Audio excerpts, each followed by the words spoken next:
This is a place overflowing with monsters and traps. It is called the Labyrinth. Adventurers who enter the labyrinth are divided into 4 types. Warriors who use their natural physique to handle the frontline fights. This group's warrior sees that a huge rat is blocking the way and wonders if they should engage. Priests who support the party with divine power. This priest notes that this is their only path forward. Mages who could be called the main body of the party. This one is choosing to remain silent. And the 4th type, those who enter the labyrinth with no special abilities. The warrior believes that this is the only path after all, and he even made eye contact with that rat. The priest notes that he should take the lead, as she will follow, but the warrior is pretty hesitant. That's when the 4th type appears. A boy as young as they, but physically more built. He wants to step forward to fight if they can get out of the way for a bit. This is his type. It is commonly called a guide. The warrior confirms as such. It's a profession that tells one about labyrinth traps and monsters' weaknesses, but in terms of combat, they're almost no different from all normal people. The priest wonders if they should stop him, and asks if he's not passing this off just because he's scared. The warrior denies such a claim. Obviously, he's curious about the fighting method of a guide who has 0 combat ability. The guide thinks that what he is saying is correct. As a rule, adventurers are usually divided by rank, from hero all the way to apprentice. Guides barely make it to the upper ranks of the beginner level. In other words, they are beings with no reason or need to enter combat, but he has a reason for doing this. He explains that labyrinth rats live in the dark labyrinth, so they are classified as nocturnal. That's why he is carrying a lantern. Therefore, they will not act recklessly in bright places. Using that in reverse, if he turns off the lantern, the rat naturally charges in, thinking it has the upper hand over its prey. It's much more threatening than he thought, but he stays calm and waits just a little more. When the labyrinth rat enters a certain distance, he activates the lantern again, causing the rat to cry out as its eyes begin to sizzle. This allows the guide to move in with a knife and take out the rat without much preamble. He is glad that he did, though. The priest is amazed. That's what the lantern was for. He really is amazing. The guide calms her down, noting that it was just a labyrinth rat. All adventurers can catch low-grade monsters like labyrinth rats. Although it's progress from before, suddenly another rat appears, and the priest tries to warn the guide, but the rat is already on him and opening its mouth to taste his succulent flesh. Before that can happen, however, a flame overwhelms the rat, swallowing him whole and turning him into ash in an instant. The mage notes that they offer to help catch it together, but he went out alone. Is he hurt anywhere? This girl is Reina. He is a childhood friend. They parted ways a few years ago, but recently met again. He did not expect her to become this strong. The guide notes that if he hadn't been careless, he could have caught the 2 of them too. Reina puts that aside and asks where her thank you is. The guide just turns to walk and thanks her rather standoffishly.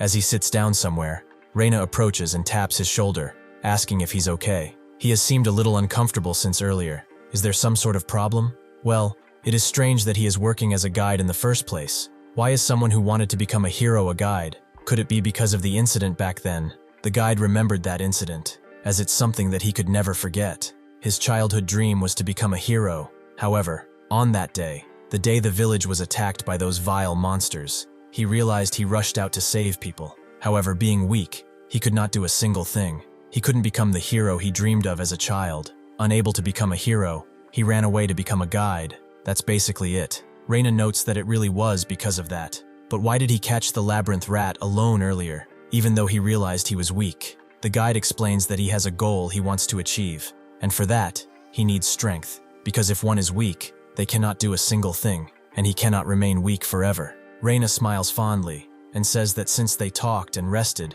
they should go and look for that mandrake, because that was the request they accepted after all. Most adventurers maintain their livelihood by taking various requests. Beginners like him typically form teams and enter labyrinths. Suddenly, he looks into a dark corner of the labyrinth, and the direction is the inner part of the labyrinth. Reina asks if something is there, and the guide guesses it's his imagination, although he wonders. After rejoining the group, they decide to split up to search for the mandrake. Assuming their current position is A, Reina and he will search Area B. The warrior and priest decided to investigate Area C. It's an efficient way of scattering. In Area C, the warrior notes that they roughly look around here, so they should go to the opposite side. He asks the priest where she's going, as they have already looked around there, and she apologizes, as she couldn't really concentrate. The warrior guesses that he keeps looking focused because of the guide, but should he have stepped forward earlier too? He needed to show something cool as well. Suddenly he spots a chest, and notes that they can't pass it up at all.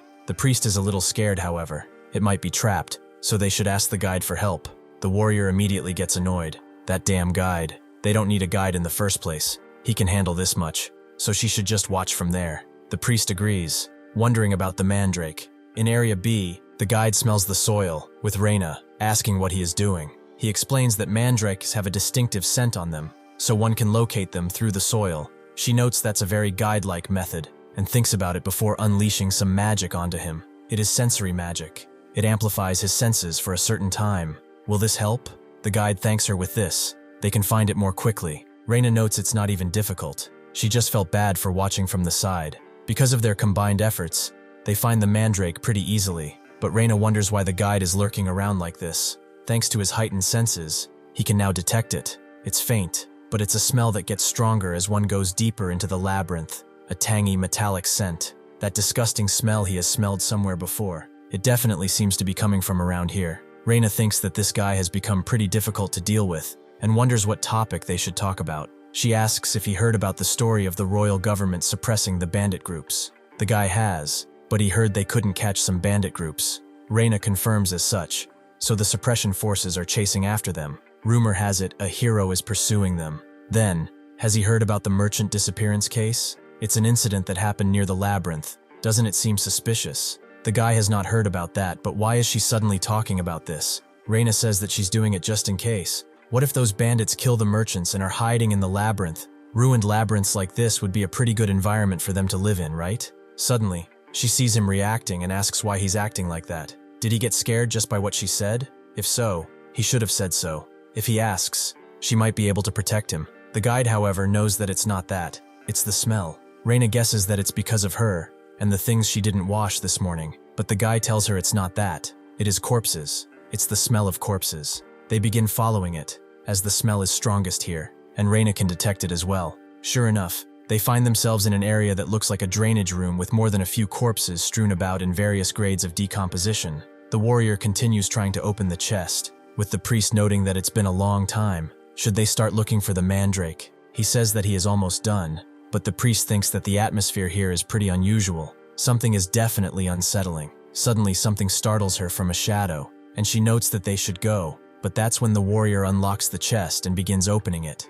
She goes to him, noting that he shouldn't open it suddenly, but the warrior just told her to watch. This much is a piece of cake, even for him. The priest looks at this place again, and notes that it's pretty huge. Is there space inside of it too? What was that sound from earlier? Well, it's probably nothing serious. Maybe just a small rat. The warrior turns to the chest and finds quite a few valuable things, but then falls silent. The priest asks if he heard that sound earlier, calling him Simon. She asks him again and again, but when he doesn't answer, she puts her hand on his shoulder, only to see that he has been struck by an arrow right into his neck, likely poisoned, if not fatal. The guide begins running, as it's too dangerous to move separately in a situation like this. They need to quickly rejoin the warrior and the priest, because right now, this labyrinth is the home of monsters that kill people, and under no circumstances will they let them live. The person living here is a murderer. Just as the murderer is about to strike the priest in the neck, she manages to block his strike with both of her hands, the knife going through them and causing her to wail in pain,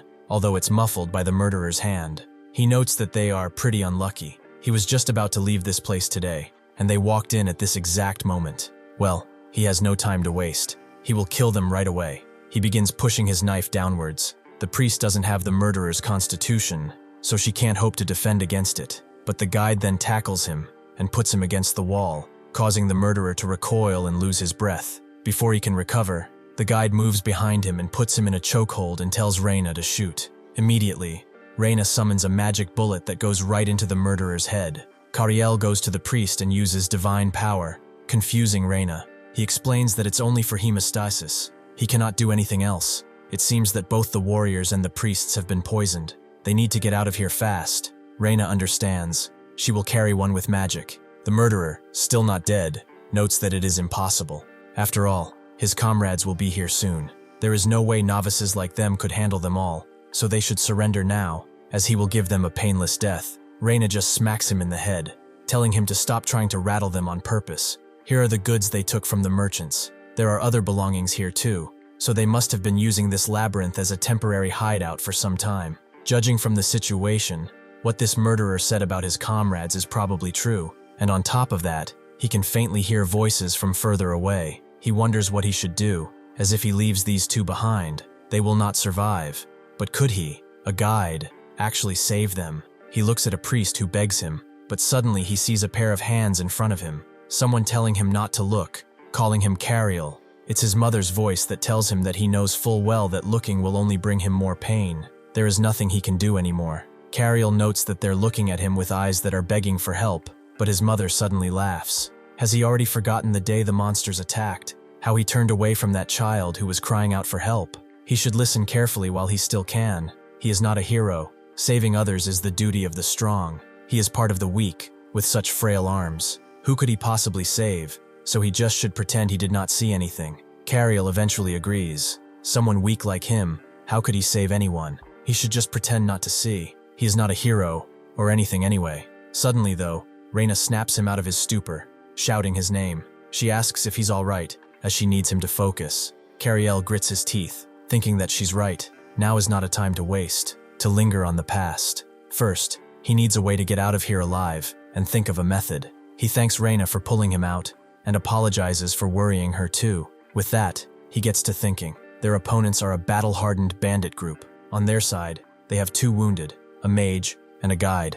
The setting is an old labyrinth. But wait, if it's something like this, then it might just work. He calls out Reina, and tells her that from here on, she should follow his lead, as he might have found a way to get out of here. Sure enough, the other bandits come inside the labyrinth, with one of them telling the others to move quickly, as they need to leave this place today. Another one notes that the guy who was chasing them is said to be the hero who injured their boss. The first bandit agrees that's why the boss told them to hurry. Suddenly though, as they get into the labyrinth at the crossways, they see the guide, wondering who he is. One of them wonders if it's the hero, and if he has found them already. But the second boss thinks that there's no way he is the hero. Wait, he is carrying their stuff? This little bastard is trying to run off with their jewels. Before he can go to do something, the second boss stops him and notes that it doesn't matter if he knows them or not. They are in a hurry, so they don't want a pointless fight. He should hand over the goods, and they will let him pass naturally. Even if they are bandits, they can be pretty reasonable. There's no point in shedding blood needlessly, right?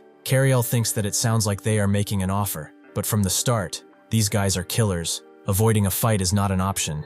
If that's the case, they will do something else. He closes his eyes and throws the bag at the second boss. He is quick on the uptake, however. Witnesses have to die. That's the rule of their line of work. However, he doesn't see the gigantic fireball flying towards him, and it hits him pretty well, with Kariel hoping that this was enough to kill him in one blow. The second boss, however, has defended against the attack, noting that they tried for cheap tricks, but they should not hope for a painless death after something like this. Kariel damns it all. The first plan failed. Now they will move on to the next tactic. He begins running away, and the bandits give chase. He thinks that at least the earlier attacks were not entirely useless. He managed to sap the strength of 2 bandits and their mage. The second boss tells them that the enemy has an ally nearby, so they should stay on guard.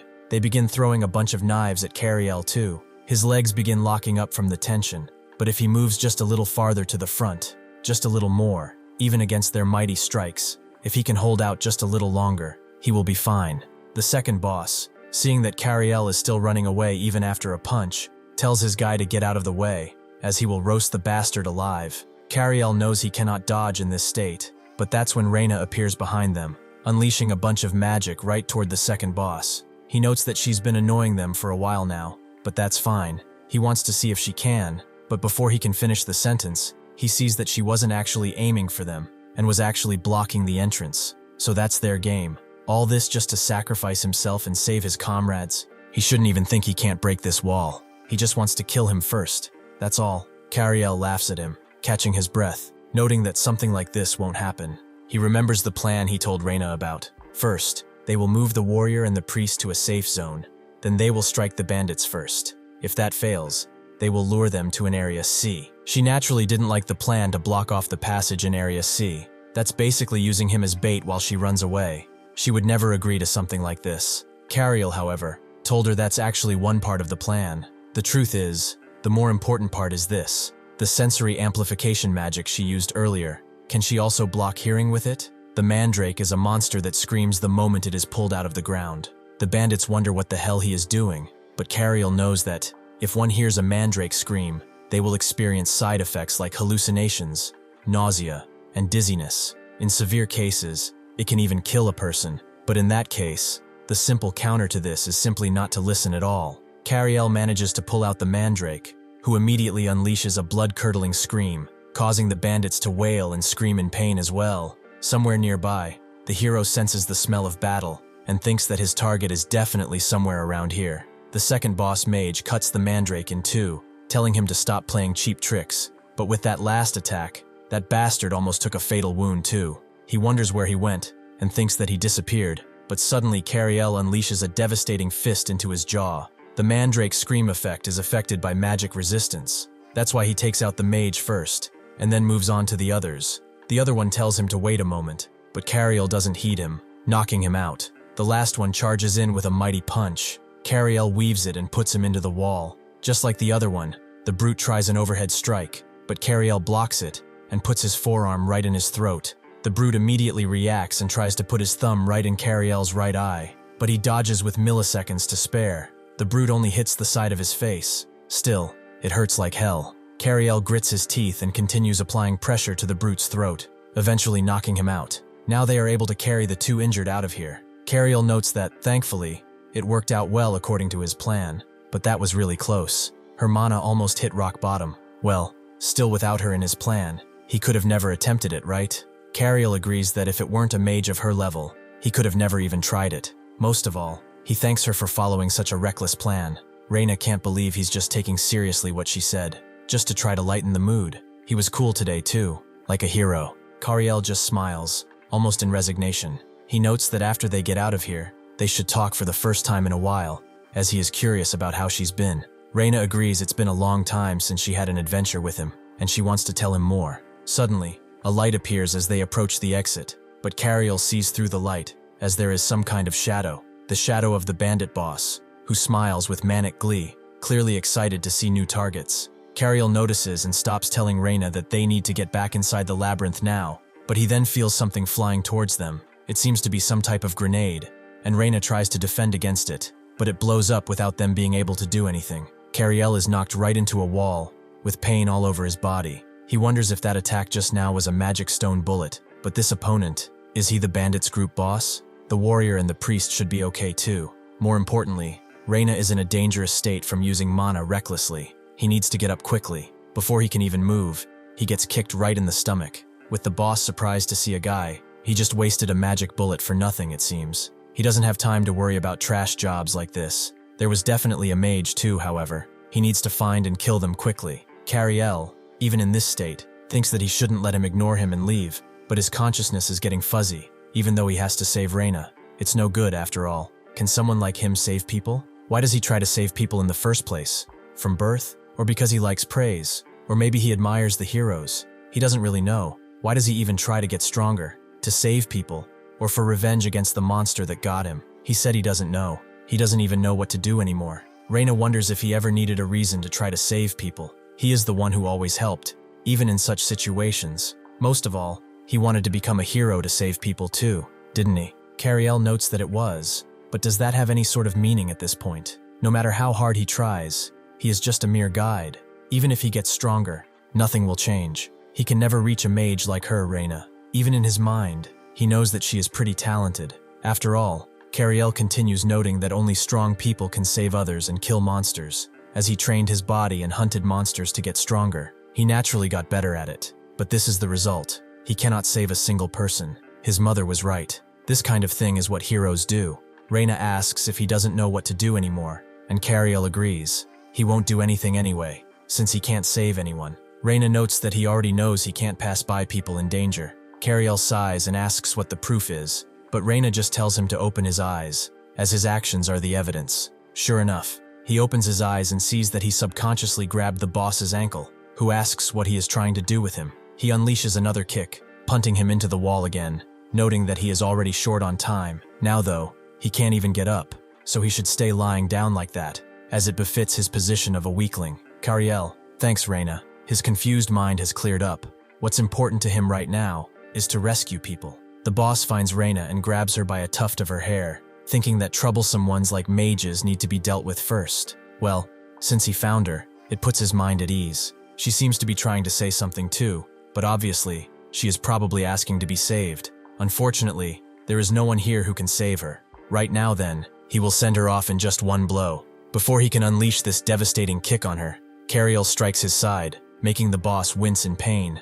He turns around and unleashes a mighty punch into Kariel's guts, sending him flying again. The boss knows what he did. He hit his injured spot. He should have just stayed still while he could. This time, for real, he should wait quietly, as he will kill him too. However, the boss begins laughing, as there is no way he is getting up again. He is like a cockroach. Kariel knows that what's important right now isn't some convincing reason. What is important right now is that he won't look for excuses or reasons anymore, because he wants to do it. He will save people. This is something he is doing of his own will. The boss is surprised to see a guide who can actually use divine power. He certainly is no ordinary man, but even so, what exactly does he think he can do? Nothing will change. After all, he is still just a guide. Kariel agrees. In this situation, nothing changes. The warrior and the priest were already gravely wounded, and even Reina is unconscious. However, maybe, just maybe, if the hero chasing this bandit group is on the way, then all he can do is buy time and hope that the hero arrives.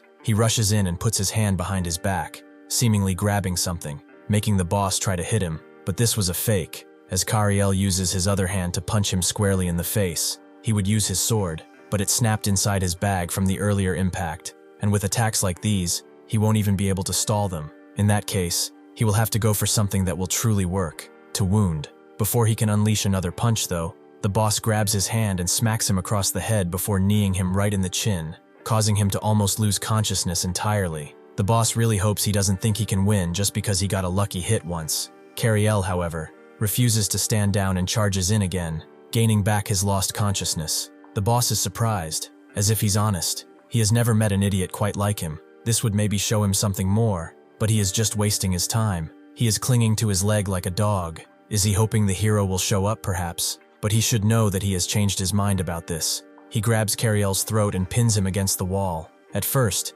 since he was in a hurry, he thought he would just ignore him, but now he sees that pests like him are much more dangerous than any mage, so he will kill them all before he leaves. Kariel, even in his state, believes that he has to hold out until the hero gets here, but his body is at its limit. He apologizes to Reina for not saving her, just like back when he dreamed of being a hero, someone whose mere presence could put everyone at ease. That's when Kariel looks up and sees that the hero has arrived and blocked the boss's rocky strike. He clenches the boss's arm, breaking his knuckles, and the boss immediately retreats. He wonders why heroes are so obsessed with hunting bandits like him, instead of chasing the Demon King, but through his facade, he thinks he damned the guy for stalling him so much. The hero notes that he should know it better than anyone that the Demon King is already dead right now. They are the real plague. The boss notes that it doesn't matter. Today is the last day he will be on his tail, with the hero thinking that this is pretty funny because he was thinking the exact same thing, because he will die today. The bandit tries to hit him with his sharp rock, but the hero just unleashes a devastating strike to his side, making the bandit immediately lose control and fall on his face. He turns around, asking if everyone is all right, and sees Kariel noting that his wounds are severe. They should get him to the cathedral immediately. Kariel notes that he is fine, smiling. He explains that there are people in worse shape than him, those people lying unconscious back there. With that, he falls unconscious, with the hero catching him, noting that he is passed out. Kariel eventually wakes up in another place entirely, in a small cathedral on the outskirts of town. For some reason, he doesn't feel any pain either, even if he is bandaged a bit. The hero then appears, noting that he's been out of it for about 3 days. Kariel sees who it is. He is the one who saved them at the time, right? The hero explains that he should be fine now. He asks the cathedral priest to tend to him personally. Kariel thanks him and asks about the companions who were with him. The hero explains that they are all receiving treatment and resting in the next room, so they are all fine. No major injuries or anything. They got pretty lucky. Actually, he stayed here because there is something he must tell him, confusing Kariel, and he wonders what it is. The hero believes, though, that first he should introduce himself properly. He is the hero Akela. By the order of the crown, he travels wherever he is needed. The hero also notes that there are reports of never-before-seen monsters appearing in the forests, a suspicious organization with unknown motives, and a so-called hero hunter, a demon that's targeting only monsters and heroes. Kariel laughs lightly. noting that there are even more problems now, even without a demon king. Akela agrees. It's almost as if something is trying to fill the void he left. He looked into what happened in the labyrinth the other day. Under such restrictive conditions, Kariel managed to adapt using a mandrake. Thanks to him, not only the boss but the rest of the bandits hiding in the labyrinth were captured. Kariel is glad that they were all caught, and the hero continues. In the days ahead, there will surely be situations that cannot be solved through strength alone, so he will get straight to the point. He needs a guide like him on his journey. Will he be able to travel with him? Kariel is confused and stares a bit wide-eyed. Did he hear that right? Him traveling with a hero? Startled, his mind went blank, and instead of answering, he asked a question. Where will they be going? Akela explains that there is only one place they can go now, to the Forest of Golems. Before the hero can ask anything else, Reina comes inside the room, overhearing the conversation from outside. Kariel is glad that she's safe, but since she'll be traveling with a hero, she'll be fine. Reina is pleased with the hero letting her come along, as this guy is the type who'll end up dead on his own before he knows it. He'll need someone like her to cover for him, and if he has any conscience, he wouldn't leave her behind. Kariel wonders if they made some kind of promise or something, but Reina tells him to forget it if he doesn't remember. She can take a leave of absence from school or handle it somehow, as a mage is useful in situations during adventures, so she wants to come along as well. Reina and Kariel decided to set off on an adventure with the hero. The reason Kariel accepted the hero's proposal was that hope emerged for a goal that seemed impossible. By adventuring with the hero, he will grow stronger, and someday he will defeat that monster he saw back then with his own 2 hands. Akela takes him out of his thoughts and notes that they should get a move on, so if he could guide them. Kariel agrees they should depart right away. However, he wonders why Reina is smiling like this. She explains that this is called the Forest of Golems, and golems are pretty cute. He made one during practical exams before. Kariel wonders if she doesn't really mean huge ones and tells her that she might be disappointed, so she shouldn't expect too much. They begin walking through the labyrinthine sand forest of the golems, and Reina wonders, as they continue walking, that it's called the Forest of Golems, but she hasn't seen any yet. Kariel explains that this is just a pet that workers use. She will have to go through the quarry to see the golems. Reina wonders what this place is. So it was a mine. It's no wonder there are only stones around here then. Kariel notes that even if she goes, there won't be any small, cute golems. Akela asks why, and Kariel explains that because they're naturally occurring golems, mages and sorcerers use their own mana, so size and such are limited. However, naturally occurring golems are born from massive, pure magic stones. This mine produces many magic stones, so natural golems appear. That's why it's called the Forest of Golems. But he wonders what the exact reason for coming to the Forest of Golems is. Somewhere else, a bandit trudges through the same halls, thinking that they are always making him do groundwork. He will endure it since he is the youngest, but this is really annoying. Suddenly, he sees the group, and he didn't expect to see anyone, but just in case, they should pass on quickly. Reina listens to the hero's explanation, who is saying that the suspicious groups have come and gone from this place, with their appearance being white masks, dressed in hooded robes, and carrying bags, just like the guy that passed them, the bandits. He just sheepishly looks at them for a bit before bolting, wondering why the hell they are even chasing him. Eventually, he ends up in a dead end with nowhere to go. Akela guesses that it's better for him to surrender, but the bandit just laughs, saying things will not go as easily as he thinks, making Akela have a bit of a sense of déjà vu about what he saw in the mine. Suddenly, though, a naturally occurring golem appears,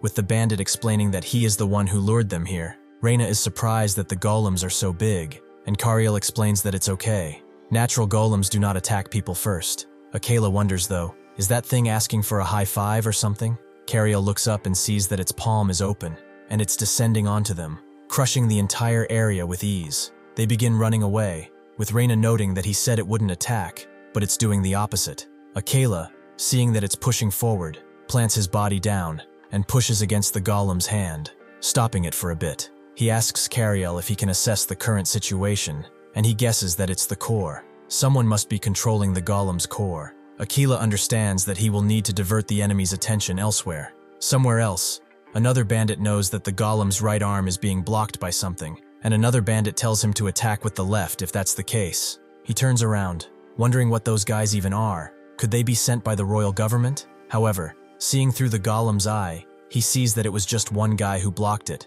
He tells the one controlling the golem to aim for the one on top of its arm. The golem holds its left hand still and raises its right one toward Akela. Thinking that from the earlier counterattack, he felt that if he clashed head-on, he would be in danger. Then he has no choice but to use a different method. He begins rushing onto the golem's left arm, and as soon as the right one reaches him slowly, he ducks under it, vaulting slightly, and gets right through it, shocking both his group and the bandits. The one controlling it is surprised that he is planning to climb up onto the golem's arm and wonders what they should do. Should they go out and fight? The other one denies it. Golem users like them do not need to fight directly, because after all, they have more than one golem, and these ones are much smaller and faster than the large one, right? Kariel tells Reina they should chase after that suspicious person they were originally pursuing, but this is what he dreamed of in his childhood, a hero's battle. Akela rushes through the small golems, with one of them unleashing an energy attack that he swiftly dodges. The other one steps forward,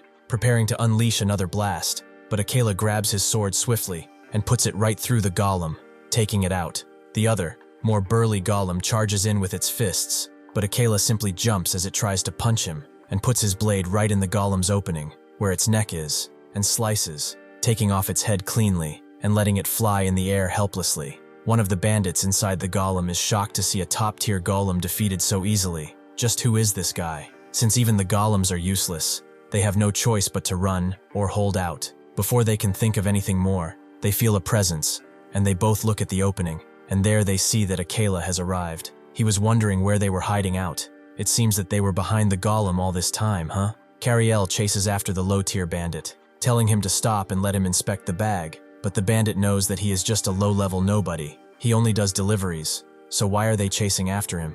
Kariel tells Reina to bind his legs since the gap isn't closing, and she explains that she doesn't know how to use two spells simultaneously. Kariel tells her to then ride right on his back and cast magic. Reina is immediately shocked, noting that perhaps for a moment it would be fine.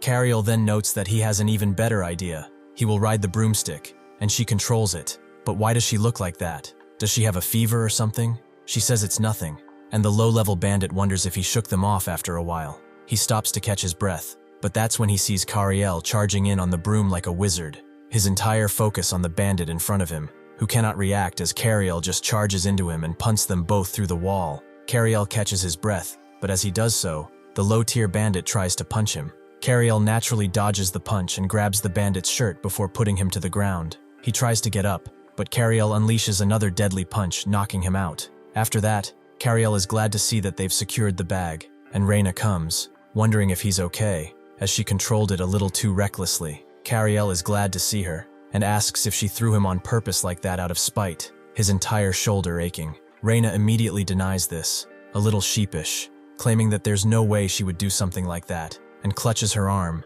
which is clearly shaking a little, likely injured. Kariel grabs it, asking if she hurt her hand anywhere. She explains that she injured it before when she overdid it in the labyrinth, and she still has after effects. It's a wound that looks like a burn, so that's why the flight magic earlier was so clumsy. Suddenly she sees him using divine power and notes that she already received treatment at the cathedral, so he doesn't really need to do anything. Kariel notes that it's better than nothing. She got hurt because she pushed herself for his sake back then, and he's sorry about what he said earlier, even if it was a joke. Reina says it's okay, and thanks him for worrying about her. That's when Kariel is surprised that the bandit is awake, but the bandit notes he's been awake for a while. They just didn't notice because they were busy being lovey-dovey and all. Kariel holds up the bag he was carrying and asks him to explain what the items in this bag are used for, but the low-tier bandit insists he already told him 3 times. Suddenly, a figure crashes through where they are. It's Akela, who explains that he found the enemy's location.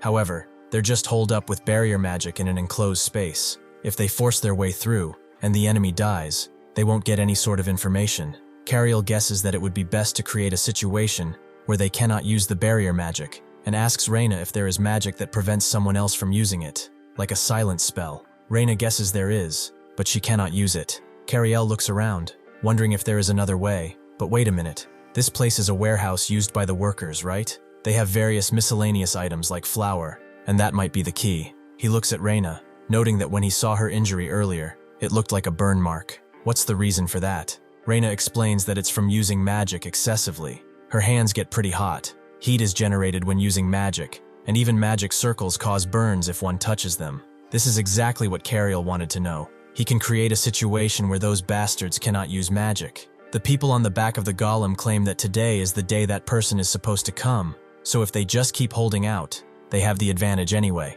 Suddenly, though, a bag of flour is thrown into their room, with one of them noting that they are trying to blind them, but that won't matter at all. The other, however, notices that this is flour and tells the other to stop and not use any magic, or it will explode. Akela steps in, noting that, thanks to his guide, he learned, but they probably know it too. When heat meets dust particles, or flour, in this case, a dust explosion occurs, and mana is also heat. So if they still want to fight in this situation, he will not stop them, but he should warn them. They probably won't enjoy being baked. The senior bandit wonders what they should do, but he closes his eyes, noting that the only option now is to surrender. Somewhere else, somewhere very nearby, a being of malice appears, claiming it's about time to make their move. Another figure, hooded and with bleached white hair, beside the malevolent one, notes that seeing there are no more sorcerers to be found in the forest. They were a step too late. The malevolent figure says it does not matter. They will always be 2 steps ahead. As they ride out in a carriage, Kariel thinks that it's fortunate the enemies surrendered without holding out. If they had not, they would have had to shed blood. A few hours ago, Akela interrogated them. They were saying they corrupted the golems with these items in the bags. The senior bandit confirmed that. Akela asks if the corrupted parts can be separated or purified with divine power, and the bandit leader confirms as such. With this, Akela purified the corrupted golems, and then sent the sorcerers to the cathedral for more investigation. Since everything has ended well, perhaps he will get some rest now too, since Reina is sleeping as well. Suddenly though, a voice screams out to stop the carriage, and for everyone to get down, and let themselves be tied up obediently, if they want their lives, that is. The carriage rider is surprised to see bandits, and Akela gets out, with the bandit leader confusing him with a knight. Akela notes that's pretty rude. He's a hero. The bandit leader notes that he's a pretty amusing one, but if that's the case, this side has hostages. If he so much as shows any signs of attacking, these hostages will immediately die. Kariel wonders what they should do, and Akela notes that he doesn't think they need to move and provoke them unnecessarily. One of the bandits notes that they're just chattering uselessly. He can see that they are racking their brains for an answer that they don't have. Suddenly though, another shadowy figure appears from behind the one that was talking. His helmet is suspiciously similar to that of the heroes. The bandit leader, seeing that they are being attacked from behind, immediately moves in to kill one of the hostages. But just as she is about to be stabbed, the shadowy figure cuts his hand and then kills him on the spot. Another immediately moves into another hostage, but that's when Akela moves in, striking him in the chest and taking down the bandits with practiced ease. After they are done with them, Akela crouches down to the girl who is about to be stabbed, petting her on the head, noting that everyone is safe now.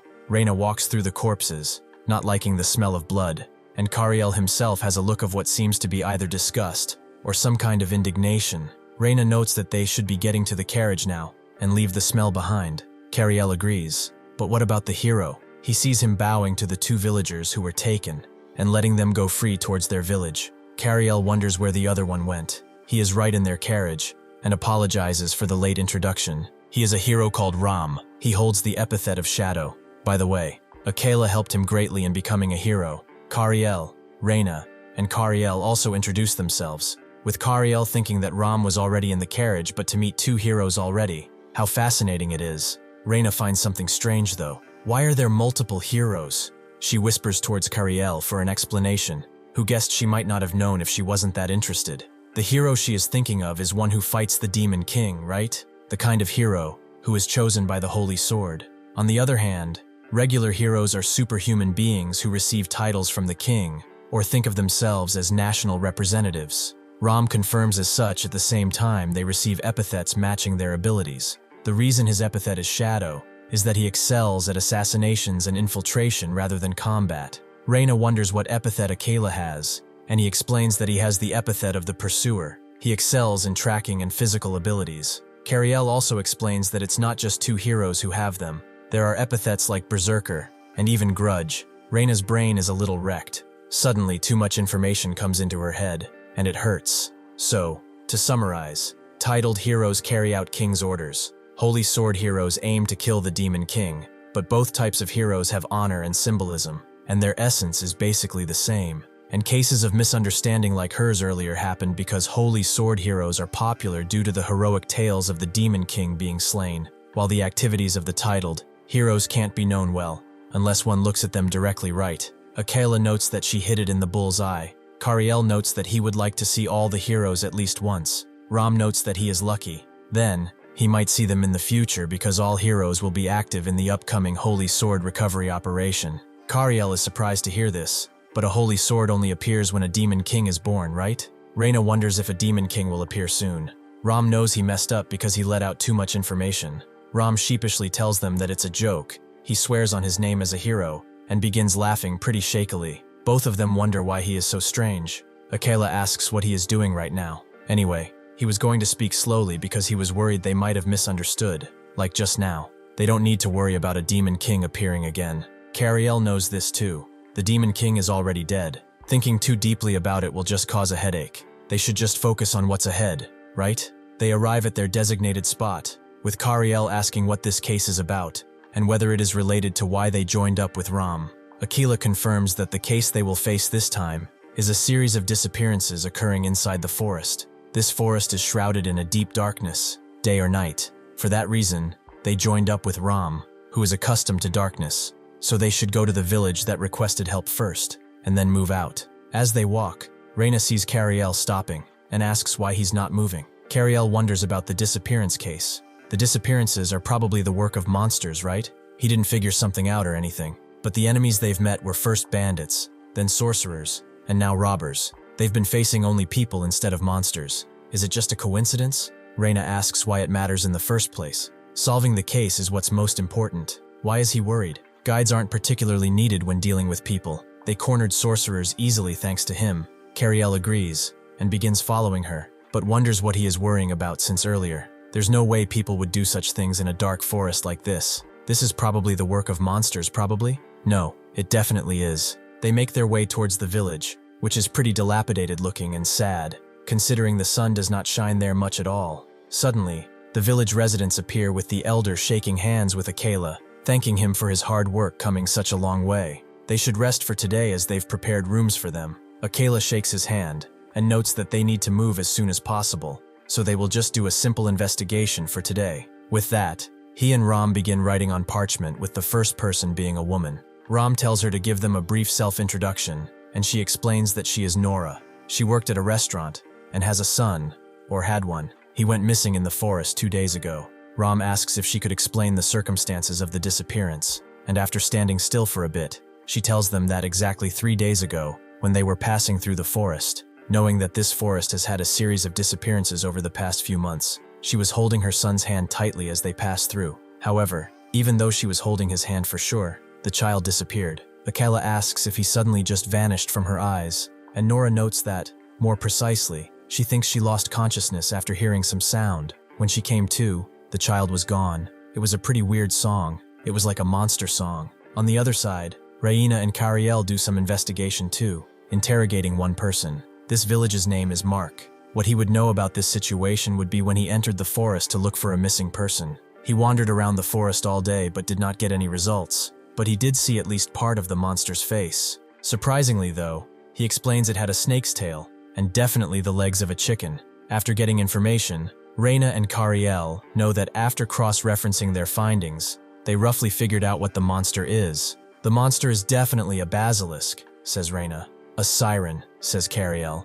Kariel tells her that she should listen to him since he's the guide, and Reina notes that she might not. He might not know, but magic school has monster classes in general education. Ram tells them not to fight over it, as it doesn't matter what kind of monster it is, right? They need to enter the forest tomorrow, so they should all go to their lodgings. The next day, Reina wonders if she has a cold as her nose is a bit stuffy. Kariel sees this and asks if she's sick, and she notes that he doesn't look great either. Is he nervous? It might not be a siren. Kariel says it's not that. He just couldn't sleep well. It's because of nothing, though. After thinking all night, this case involves behavior impossible for humans. He should be relieved, I guess. The heroes arrive at the spot too, and tell them not to forget their purpose is to find a child and an enemy little monster.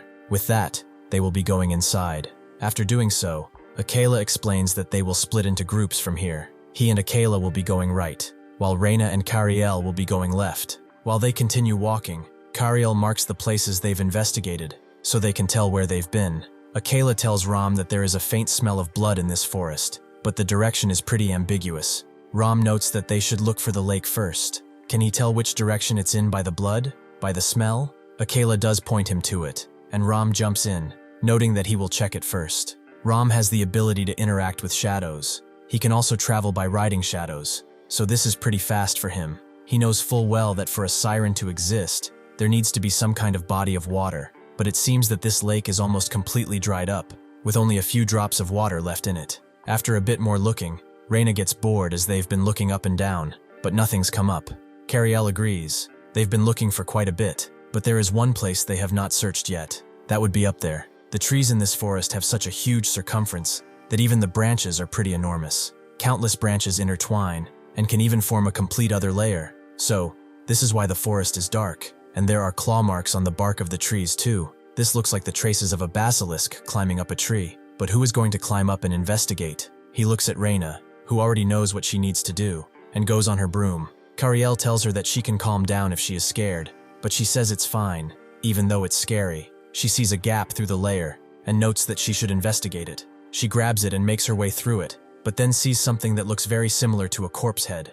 She immediately pulls her head back out, thinking that perhaps it was just her imagination, and she gathers up her courage, noting that she will go on the count of 3. On 3, she immediately makes her way back and sees nothing this time, but it's a little different too, as she cannot see even a single thing. It's as if it's cut off from other places entirely. Because magic school strictly enforces curfew, model students like Reina were not accustomed to night at all, her eyes not being adjusted to it at all. Only the moonlit tree branches indicate the forest's boundaries. So, it's not complete darkness. She makes an orb of light, but keeps it dim so as not to attract too much attention. As she continues making her way through the upper layer, she gets increasingly more afraid, and wonders if she could always hear her heartbeat so clearly, and her footsteps are loud too. Though Reina was conscious of even small actions due to tension, she was missing one other important thing. She wasn't properly using her sense of smell at all. That's when, though, she discovered a smell. A disgusting smell that she shouldn't get used to, but somehow became familiar with. It's the smell of corpses. She immediately freezes upon sensing it, as this was definitely here from the beginning. So why didn't she notice it? Could it be because of her cold symptoms? The silence is getting to her, and she thinks she needs to get out and report back to Kariel, as he will know what to do. As she walks, though, her foot snags on something, and she puts the light orb to it, but she can't really make out what it is. She powers up the light orb a bit more, and her heart stops as she sees that it's a head. Her heart continues hammering, and she tries to make a sound, but then immediately crouches down and puts her hands over her mouth. Reina's heart no longer made that quiet sound of beating. Instead, it pounded like a drum. That sound felt so loud that it might even leak out, so Reina stayed crouched in that spot for a very long time. After she calmed herself properly so that she could walk, she let out a sigh of relief and stilled herself. They should get out of here right away, but even though she calmed down, this thumping sound of her heart has not stopped yet. As she looks forward, though, she sees that, unfortunately, she was never truly alone in this place. Reina's breath catches as she knows she made eye contact with something, but she doesn't know what kind of monster it is. Her body does not respond to her anymore. Is it the physical reaction, or the monster's ability? She thinks of using defensive magic first, and she will run away. But when should she run away? Right now? She decides the moment a bead of sweat drops down her face. She turns around, aiming to run away, but it's already too late, as the monster snags her. Down below, Kariel paces, as it's been about 10 minutes since Reina went up there. Wasn't she supposed to be just investigating? Why isn't she coming down? This won't work either. He needs to join up with the heroes and go up together. Suddenly, though, he hears a sudden explosion sound above, and the heroes hear it too. From above, Reina seems to be falling down, and he wonders why she is here, and more importantly, he cannot lose her. He immediately rushes in and catches her, asking if she's okay, but it's pretty damn clear that she's not, as she is bleeding lightly from her head, and her expression is that of horror mixed with exhaustion. Kariel's eyes widen as he wonders just what the hell happened, but it doesn't matter now. First, he needs to get her treated. As they walk, Reina explains that the monster got her, and Kariel tells her not to waste her breath. She can speak slowly. After getting her back to the village and patched up, she explains that while she was investigating the upper part of the forest, she got hurt. Ram asks if she had an encounter with the monster, and she thinks so. The moment she got caught by the monster, she used defensive magic and passed out. The monster was carrying her in its mouth somewhere. She waited for a chance, and broke through the forest with magic and escaped. Akela apologizes if this question seems rude, but he asks Kariel why the monster didn't just eat her. He guesses that it's likely it was storing her in its territory while keeping her under an illusion. That's how a basilisk stores its prey. Akela thinks that they need to quickly find the missing child. They're going right up to the forest canopy. Will he come too? Kariel agrees, noting that he might be of some use. But as they leave, Reina looks at him, noting that he has to come back alive, and he nods, telling her not to worry. A guide's reason for existing is probably preventing variables beforehand, after all. He crouches down with the heroes, and explains that before they go in, they should allow him to explain about the basilisks. Ram notes that basilisks have the evil eye of petrification, right? Kariel confirms as such, but abilities and countermeasures are all different depending on the legend and environment. The basilisks here use illusion, not petrification. They just need to be careful of their gaze. Also, depending on whether it simply has a snake's tail, or if a snake is attached, it's sometimes classified as a cockatrice. Looking at monsters from a different perspective than ordinary adventurers, reassembling them after breaking them down to reduce variables is the guide's role. Besides this, they also have knowledge of hunting, monsters, and dungeon ecosystems, so guides tend to work well with mages. He said he thinks so grandly, but it's true that the guides are just weak and are compensating. They climb up to the place where Reina was with Akela, never expecting a place to be so big up in the trees. But the monster smell is definitely thicker here, the smell of chicken and snake. Ram continues, it doesn't seem to be just one or two. Just as there are grades for adventurers, the same goes for beasts and monsters. Basically, they are divided into lower, middle, and upper monsters, which beginner, intermediate, and advanced adventurer parties can handle respectively. In the case of basilisk, their fusion of snake and chicken. Thanks to the illusion through gaze, Chimera's characteristics are regular movement and a body with no real weak points. It is undoubtedly classified as an upper-class monster. One descends on Kariel, aiming to take off his head. He tries to move his body, but he can't, just like when he was a child. Before the basilisk can snap his head though, Akela pushes him away and puts his blade through the basilisk's mouth before cutting it perfectly in half, his blade easily ripping through its flesh. He asks Kariel if he's alright, and to please leave the fight to them. Ram also notes that there are several more coming their way, so Kariel should go and find the child. He agrees and crouches down behind one of the trees, thinking that he cannot be the deadweight following along who is not helpful at all. He wants to watch the situation a bit more first, then go look for the missing boy. One of the basilisks charges through at Ram, pinning him, but he is fine. He does not make eye contact, just as Kariel said, and smashes his knife into the basilisk's eye, going further to go to its brain and killing it. He sees something surprising, as this basilisk does not seem to have a tail at all. Before he can think about it more, another appears from behind, and screeches at him as it charges. Ram immediately smashes his fist into it a bunch of times, but for some reason, it begins regenerating. Kariel himself is shocked as well. Basilisks definitely do not have any regeneration abilities. Is it an illusion? But he can see it from far away as well. He does not know the cause, but for regenerating monsters, the weak point is the heart. He screams at Ram to run, telling him to aim for the heart immediately. He pins the basilisk's wings and pulls it down, allowing Akela to rush in and smash his blade right into the basilisk's heart, killing it instantly. Suddenly though, before they can do anything more, that same haunting song begins to play out, the one described by Nora, and Kariel seems to know what it is, but it's something that shouldn't be here at all. This is a siren. Akela can still feel that he can move his body, and he needs to get out of here quickly, but that's when he is met with the eyes of a basilisk, and he cannot move anymore. Kariel thinks that this is crazy. How can something like that exist here? How is that even possible? Just how? How can a siren be up above and nowhere near water? The song she is playing now is putting him more and more under its spell. He needs to stay focused as his vision is getting fuzzy. Before he can fall asleep, he smacks his own ears roughly as he needs to get it together. He cannot stop here. Not yet. It seems that his eardrums have burst from his attacks, but it doesn't matter, as he can definitely get it fixed later. This would be something that would make someone wince in pain, but Kariel's face is resolute. Akela can't move at all, and remains in place as the basilisk slowly opens its demonic mouth and lunges toward the helmet. Just before it snaps its beak though, Kariel jumps in and saves him, asking if he's okay. Akela gets the spell removed from him and says that it's fine. First, they will need to get out of here. Kariel wonders where Ram is, and Akela notes that he was right next to him. It seems he was put under the song's spell as well. Akela grabs him, and they go hide for a bit. Ram thanks both of them, as he is alive thanks to them, but wonders if Kariel's ears are okay. Kariel confirms as such. Akela has healed him with divine power anyway. They need to figure out what that strange chimera is. Ram agrees. Also, that chimera might be able to regenerate as well. It's just like that basilisk from earlier. Above all, there is the siren song and the basilisk vision too. He cannot deal with those two attacks at the same time. Akela asks if it can regenerate. They need to aim for its heart. But where is the monster's heart? Or does it have two?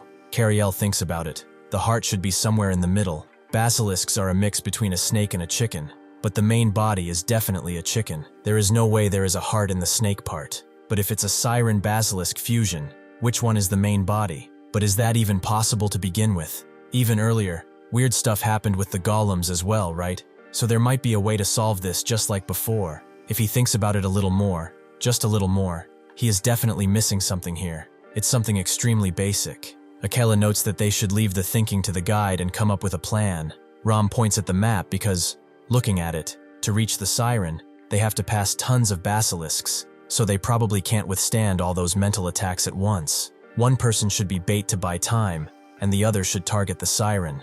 Ram asks Akela how his sword works, and he explains that he charges his sword with divine power and then releases all the sword power at once. There is still some divine power left in the sword. Ram notes that he will take the bait roll then, and Akela guesses he will only get one chance too. But alright, he will go for the siren from behind. They both look at Kariel and wonder if he figured out which part is the main body. Kariel nods. There is no time, so he will tell them right away. With this plan in mind, Ram steps out, noting that it's pretty late at night. It's the perfect stage for beasts like them. Well, he guesses it's not really fitting for heroes. The basilisks charge at him, and he unleashes a bunch of strikes with his cloak at one, before another jumps in and tries to eat him, but he immediately redirects his cloak and cuts the basilisk in two. He looks the siren dead in the eye, and something changes as he faintly hears her song. He rushes in, taking out 3 basilisks. Ram aims directly for the siren, using his cloak to stab it through the chest. He thinks he stabbed it. However, the pressure on his body snapped him out of his dream, as he was below 2 basilisks. He wonders when he got here, and Akela, using this opportunity, charges from the side. Completely ignoring the basilisks and looking to strike the siren directly, Kariel told him previously that the part he should go for is the basilisk's side, and he does so, shattering it utterly with his divine sword. This seems to have done the trick, as the spell on Ram is broken, and he is able to eradicate the basilisk that is charging towards him. Kariel moves around, thinking that the missing child should be in the first place where they store food. The smell is strong from this direction, and he eventually finds it. He sees that it's mostly just corpses. However, there is a small boy right there. He moves in to save him quickly, but that's when he is met with another basilisk who seems to have been guarding their food storage. He looks at the basilisk and then at the boy. The child is about 10 steps ahead, so he can definitely make it. Suddenly, when the snake tail charges in, he ducks under it and grabs the child before running away frantically. He knows he cannot outrun a basilisk, so there definitely must be another way. He sees a basilisk corpse in front, the one that Akela pierced with his sword through the heart, and vaults over it before standing right behind it. The other basilisk charges in, heavily stepping on his fallen comrade, and this causes both of them to fall down due to their sheer weight. However, Kariel had not calculated that the wood below him would also shatter, and he is in danger of falling down as well. Just before the basilisk crashed down, he grabbed onto a branch, holding himself and the boy up. He knows that the boy takes priority and tries to pull him up further and further. However, the branch snaps right as he grips it tighter. He resigns to his fate, closing his eyes. However, that's when he is grabbed by an armored hand. It's Ram who asks if he's all right, and who looks a little worse for wear than before. Clearly, this battle has taken a lot out of all of them, except their lives. Fortunately, they rescued the missing child without any other casualties, and the disappearance case in the forest was thus resolved. Kariel, after this, is sleeping pretty soundly, with Reina noting that she cast a spell before leaving, poking at his cheek, thinking that he should be awake by now. Nora approaches Ram, who is close by, and notes that their village prepared food and gifts as a token of their gratitude, so they wanted to ask if he would please attend. She also wonders why it's getting darker and darker. Ram tells her not to worry too much about it. It's like a chronic condition of his. Nora understands, and she will assume that he is attending then, and he must also bring his guide friend. Ram confirms he will pass it along and breathes a sigh of relief. That's when Akela approaches and asks if he's listening. Ram apologizes, as he was lost in thought for a moment, and asks if the results from examining the monster's corpse came in. Akela says that they did, but he is not here for that. Could they talk a moment? They go into an alleyway, and Akela begins talking about this case, and, more specifically, about the future. Before coming here, he handled a case where a golem attacked people. The truth was that their cores were corrupted to make them act as monsters. And this time, they have a bizarre case of monsters fusing. From the investigation, the connection point between the siren and the basilisks was similar to the object that corrupted the golems around. Both cases were done by the same organization, and the probability of that has become quite high. What he wants to talk about now is the main point, the relationship between the Demon King and the Holy Sword. True prophecy or phenomena, like black clouds covering the sky, they can tell that the Demon King will soon appear. At the same time, the Holy Sword also reveals its location and position through prophecy. Like this, the two have an inseparable relationship. This is not exactly precise, but a Demon King and the Holy Sword appear roughly every 100 years. It's been like a law and promise that has continued to be fulfilled. Except once before, hero Perchun killed 2 Demon Kings. Perchun first defeated a Demon King 30 years ago, and the second was defeated 10 years ago. Something must have happened in between then. He wasn't a hero then, so he doesn't know exactly. Ram wonders if he is saying the law was broken because of Perchun, but Akela says that was just the Demon King appearing unexpectedly one more time. Akela explains that he is not blaming Perchun specifically. It's just that, after 2 Demon King defeats, what they thought was a law became meaningless, meaning that it wouldn't be strange if a Demon King or a Holy Sword appeared again tomorrow, or earlier basically. Ram guesses that everything he is saying is speculation, and Akela confirms as such. He has no proof. He doesn't really know what's happening or how either, but there is one thing he can say for certain. This Holy Sword recovery operation will be different from the operations they have known of. At the Royal Palace Vinat, someone tells Perchun that everything is ready, as they will depart soon. This is Perchun, the hero of the previous era, but he no longer looks the part. He stands there like a hollowed-out shell, less a legendary hero, and more a lingering shadow of a man.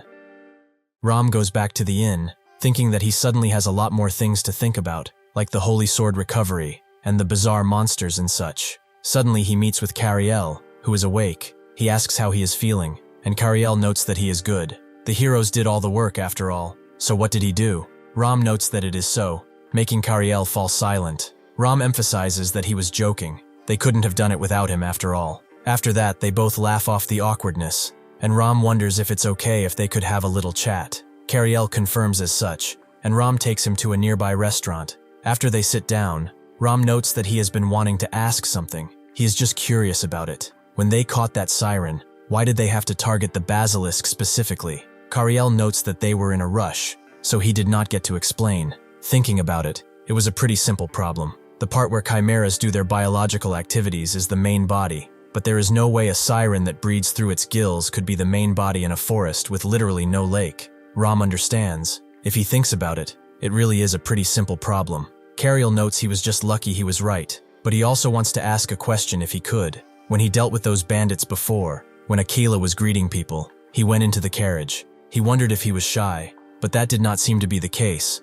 so he thought there might be a reason. If it's a difficult thing to answer, they should drop it, as he really doesn't want to pry too much. Ram says it's really not that. He asks if they remember their first meeting, and Kariel does, when they encountered the bandits, right? Ram confirms as such. He thinks he was quite surprised it all happened so suddenly, right? Many people admire and worship the heroes as something holier than thou, but people don't really know what's behind the helmet. After becoming a hero, what he has done is, for the sake of saving countless people, killing monsters, killing bandits, and killing people. That's everything he has been doing. Then, suddenly he had a thought. When he takes off this helmet of his, the helmet of a hero, he is just a killing machine made to just kill. After having that thought, he became afraid of taking off his helmet, and thus became afraid of people's gazes, the eyes of people who admire him, and see only the hero facade would simply pass over him. In the end, the method he chose was to hide in the shadows, and run away so that nobody could gaze on him, because he knows his real self is different from what people usually expect. It is not that he hates people, it's the opposite actually. That is why he kept his distance, because he could not approach with these blood-stained hands. He apologizes if this seemed like a ramble or something. It's something he's thought about alone, so he appreciates him listening to him so much. Kariel thinks that he has only admired heroes by seeing just one side of them, but it seems that they also each have their own darkness, just like any human out there. However, he explains that his admiration for heroes remains the same. As he said, the essence of a hero is to be more than a human. He thinks there's a big difference between simply killing someone and killing someone to save other people. He doesn't deny the dark side of heroes that he mentioned, but he doesn't rationalize it. He just continues to struggle with it. This is just his opinion after all, but the closer he gets to the light, the darker the shadow becomes, isn't it? That means even as he faces deep darkness, he simultaneously is moving toward an even brighter place. He's just looking in one direction, but if he turns his head just a bit and looks around, he believes there is a bright light there, created by his deep shadow, a light that he can bask in, so he should not think too much in just one direction. Ram saved him yesterday as well. Ram remains silent for a bit, and thanks him for those kind words. He never heard anyone else say something like that before. As they continue talking, someone who has been listening to their conversation lets out a loud sigh, thinking that their words are utterly ridiculous. After finishing their conversation, Kariel's group leaves the village and says farewell to Ram, with only Kariel crying about it. As Ram walks, he feels like he forgot something pretty important. Did he leave something behind? It seems so, as the villagers prepared some cake and gifts for them, but they just kinda left. Anyway, he shouldn't forget why he became a hero in the first place. It was to help people. He should be more like his brother and sister. Suddenly, though, he hears a blood-curdling scream from the forest. If he investigates now, he might be late for the Holy Sword recovery operation, but he should not hesitate further. He has to go. He did not become a hero just to recover some old sword. Akela goes to the great cathedral to hear some prophecies about the Holy Sword recovery, and Kariel and Reina decide to look around the town in the meantime. He notes that they should buy what they need separately, and meet back here. Reina wonders if they really need to go separately,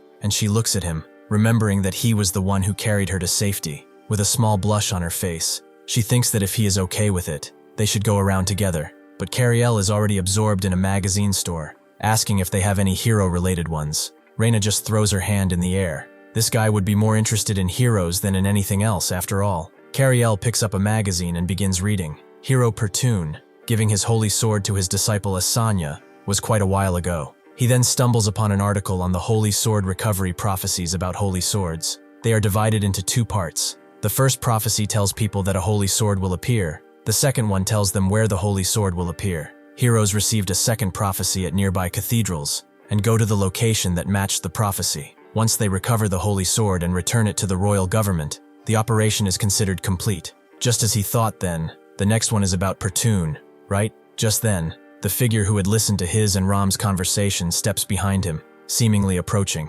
Meanwhile, Ram, who was investigating the forest, wonders what he heard. He came pretty deep, but there are no traces of monsters. He should head back soon. Suddenly, though, a monstrous hand lunges towards his neck and grabs him tightly. Ram wonders what he should do about this, but this is not just a simple monster after all. Ram immediately stabs the monster in the hand that was holding his neck, allowing him to be free. He knows that his throat almost got torn out, so this is him, another problem element alongside that mysterious group. This is a Blood Knight. The Blood Knight recognizes him as Hero Ram. This is good, very good. Without as much as a warning, he lunges forward and unleashes the devastating strike onto Ram, who puts his hands up to defend, but he is shocked by the force he endured. The Blood Knight does not stop there, and lunges with his claws, but Ram gets under his strike and flows upward. The Blood Knight notes that he is living up to his shadow epithet. Those petty tricks of his serve him really well. Ram thinks that he heard about the Blood Knight. He's only heard the name though. He has no other information other than that he targets heroes. The Blood Knight hopes that he's not just running away. He seems like he is thinking quite a bit. Ram thinks that for now, he has no other choice but to keep his distance and look for an opening. So he begins flowing through the darkness of the nearby trees, becoming one with it. The Blood Knight notes that, fortunately, running away doesn't seem to be something he does frequently, huh? Seeing him with his back turned, Ram explosively but silently lunges forward, aiming to stab the Blood Knight in the back. However, the Blood Knight begins to convulse as he leans down lightly, and something from his chest bursts with power, allowing spider-like pincers to come out of his back and reach the nearby area, cutting the trees down with zero resistance. Ram immediately stops his strike. He noticed that his armor transformed suddenly and shot out sword energy. Is this a technique used by explosively circulating all the blood inside his body?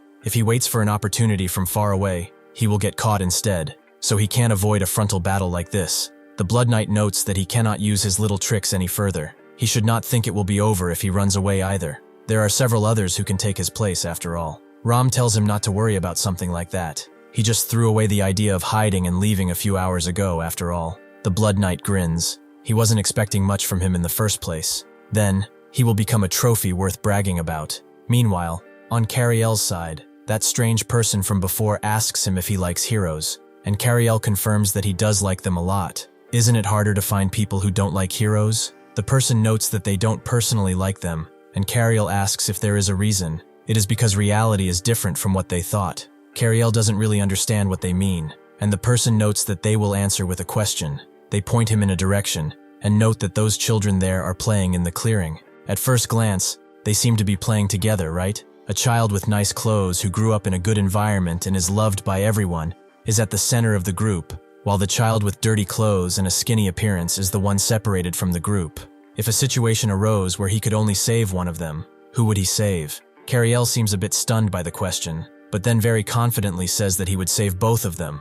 The person laughs, as that's exactly the answer they were expecting. Most people who encounter heroes through heroic tales like that say such things. Like people who seem like they could save the world with words, right? Hero stories are always really bright. Someone gets saved, and they themselves get saved as well. Kariel agrees. That is why so many people like them after all. The person notes, however, that reality is different. People who couldn't be saved aren't highlighted in the stories in the first place. That is why they are so bright. In the end, since one can't save everyone when the moment of choice comes, it is already decided who to save and who to abandon. These things happen outside of these heroic tales. Kariel denies it, claiming that they do not consider conditions when saving others. Rather, they save people while pushing themselves to the limits. The person grits their teeth, noting that they cannot communicate, but it is all right. Actually, he overheard yesterday his conversation with one of the heroes, so they naturally became curious about what choice he would make. Kariel wonders what the hell they are talking about, and the person notes that actions are louder than words. This time, they will show him true actions, not questions. Suddenly, out of nowhere, the person lets out a dark tendril and grabs that yellow-haired child. Kariel immediately moves in to intercept, but the person puts him down too, on his knees, to everyone's shock. After grabbing the child with the poor disposition, the person tells Kariel to choose. Who will he save, and who will he abandon?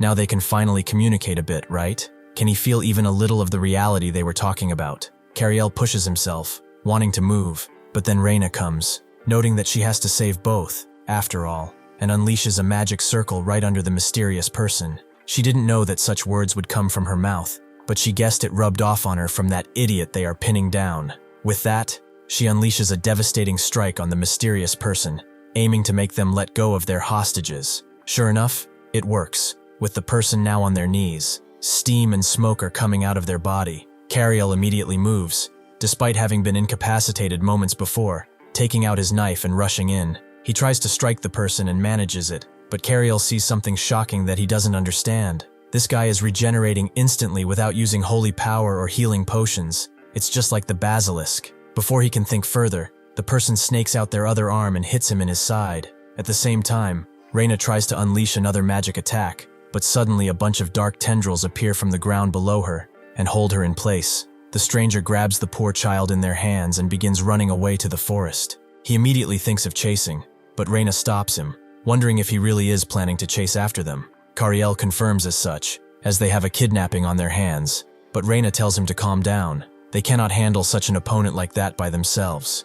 They need to go and find Akela. Akela himself is inside the cathedral. He listens to the words of one of the priests, even through his hero mask. It seems like this is something very sacred, very serious. After he is done, one of the priests tells him that they have the horses ready, so they can leave right away. Akela understands that they should gather the group and head out immediately. At the same time, Kariel and Reina arrive where Akela is. Noting that this is good timing, they need to depart right away. Kariel tells him that something really bad happened right in front of them. A child was kidnapped. Akela wonders who it could be, and Reina tells him it's someone using weird powers with roots and such. Akela asks where they went, and Kariel tells him they escaped inside of the forest, right outside of the village. Akela turns to the priest and asks how big the forest is. The priest explains that it connects straight to the deep woods. It is pretty large, but with his skills, what could take weeks should only take a couple of days. However, he should not forget what mission he is supposed to be doing at this very moment, and there are even more secrets that have not been announced to the public yet. Akela immediately becomes conflicted as he wonders, is this kidnapping connected to the recent incidents? Could it be the Demon King? The law has already been broken after all. This Holy Sword mission might not be normal after all. After a bunch of thinking, he sighs and thinks that he will have to make a choice. Kariel tells him that he thinks the kidnapper is part of a group that deals with monsters, and they are strong. They do not stand a chance. Only he could handle them. Akela slowly turns to them and notes that from this moment forth, what he does is his own choice, so they should please understand, as this is not something he can decide with a group. The strange person stops in an abandoned cabin deep in the woods and seals the door with a few dark roots. The poor child notes that she was just passing by, so could they perhaps let her go? The person caresses the back of her hair, noting that there is nothing to worry about. They did not bring her here to hurt her. Where are her parents anyway? She explains that she doesn't have any. She lives in an orphanage. The person asks if she gets along with her friends, and she doesn't really know. She doesn't think they want to play with her. They tease her for being in an orphanage, and the other kids are already praised for having talent in magic, or being warriors, but she has nothing at all. The person notes that the more they hear about her, the more she sounds just like them. The smiling child wonders if it's so, but then she knows that they are completely different because they have powers, and she doesn't. The person asks if she wants power like this. She could get it too, if she wants. The child, with a bit of hope in her eyes, asks how, and the person tells her that it is pretty simple. However, there is a condition. The child does think about it as much as she can. If she gets powers like this person's, her friends would stop ignoring her, and at school, the teachers would finally praise her. The person leans forward, noting that there is just that condition. The girl says that she will do it if she can have powers like theirs. She will do anything. However, she sees past the cloak that the person was wearing, and she realizes that she has to become a monster, just like them. People like them have no one who will ever save them anyway, so it's not like they are losing anything. With this monster power, she will never need help again. The girl looks down, claiming that this is not why she wants power. She just wants to get along with her friends, and when she is in trouble, the hero will definitely come and save her. The person grits their teeth and grabs her more roughly, more tightly, and tells her that the hero won't save her. There is no such thing as heroes in real life. Before they can continue their tangent, the door suddenly bursts open, and someone arrives, with the person thinking that they really did come to save her. Ram continues his fight against the Blood Knight, who charges in adamantly, but Ram sidesteps his next strike and unleashes one of his own straight into the Blood Knight's head. However, he catches the hidden blade and his fist with his sharp, uneven teeth. Ram uses this as leverage to attack from the other side with his other hand, but the Blood Knight simply puts his hand forward and deflects the entire strike, sending Ram's arm flying. Ram is naturally shocked. It was deflected by the arm.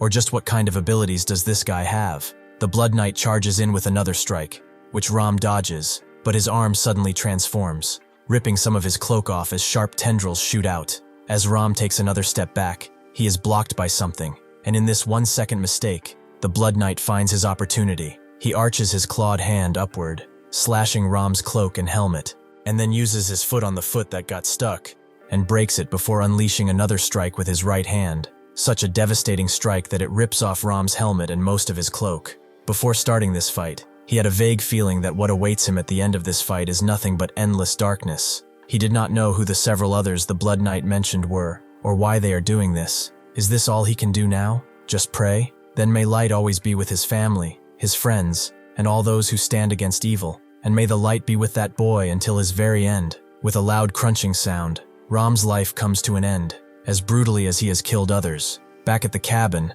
the person notes that someone really did come to save her. Unfortunately, it is not the hero. It is just a mere guide. Still, he is glad he wasn't Akela. He didn't think he would follow him all the way here, even bringing a sword he had never used before. Kariel looks down at the sword, and thinks that this sword belongs to Akela, not him. Akela told him that he could not go with him to find the child, shocking Kariel, as he did not understand what he meant. The opponent is so strong that only he can handle them, and most importantly, he is a hero, isn't he? Akela breathed out that name more like a curse than a title, and said that he is a hero, and that is why he cannot go. Recovering the holy sword is a hero's role. Kariel is no fool. He naturally understood what he meant. Rather than saving one child, recovering the holy sword is the path that saves a lot more people. He chose the path that saves everyone.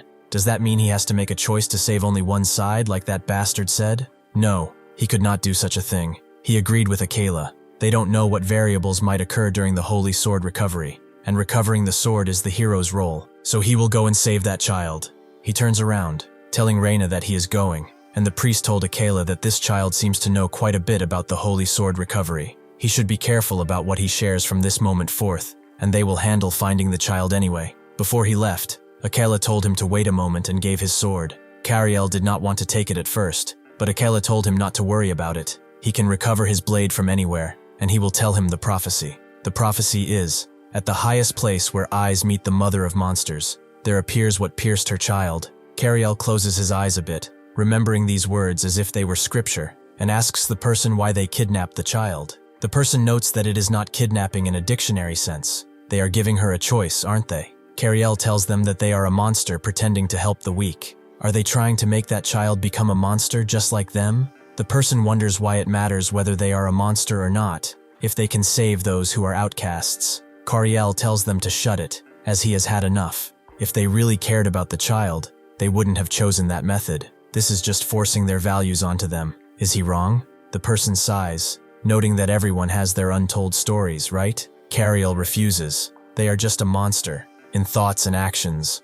All of it. Come to think of it, he was stupid for talking with a monster in the first place. But enough talk. He will give them one more chance to give that child back, and he will promise not to hurt them. The person puts their hand up, noting that his words are far harsher than they initially thought he could say. From the moment someone with special skills like him arrived here so quickly, he naturally expected him to have companions. He immediately blocks a strike from behind that came from Reina, and Kariel charges in. The person dodges his incoming strike and lashes one of their own right into his chin, something that makes his brain quake inside of his skull. But Kariel refuses to stand down and grips his sword even tighter. At the same time, Reina flows around the cabin and lashes 3 precise strikes, but the person shields themselves with the roots, which are much more powerful than one would expect. They note that they will show him why becoming a monster isn't all bad. It is actually pretty good. The two look at the root shield, and Kariel tells Reina that this person is a human fused with a monster, specifically a plant-type monster at that.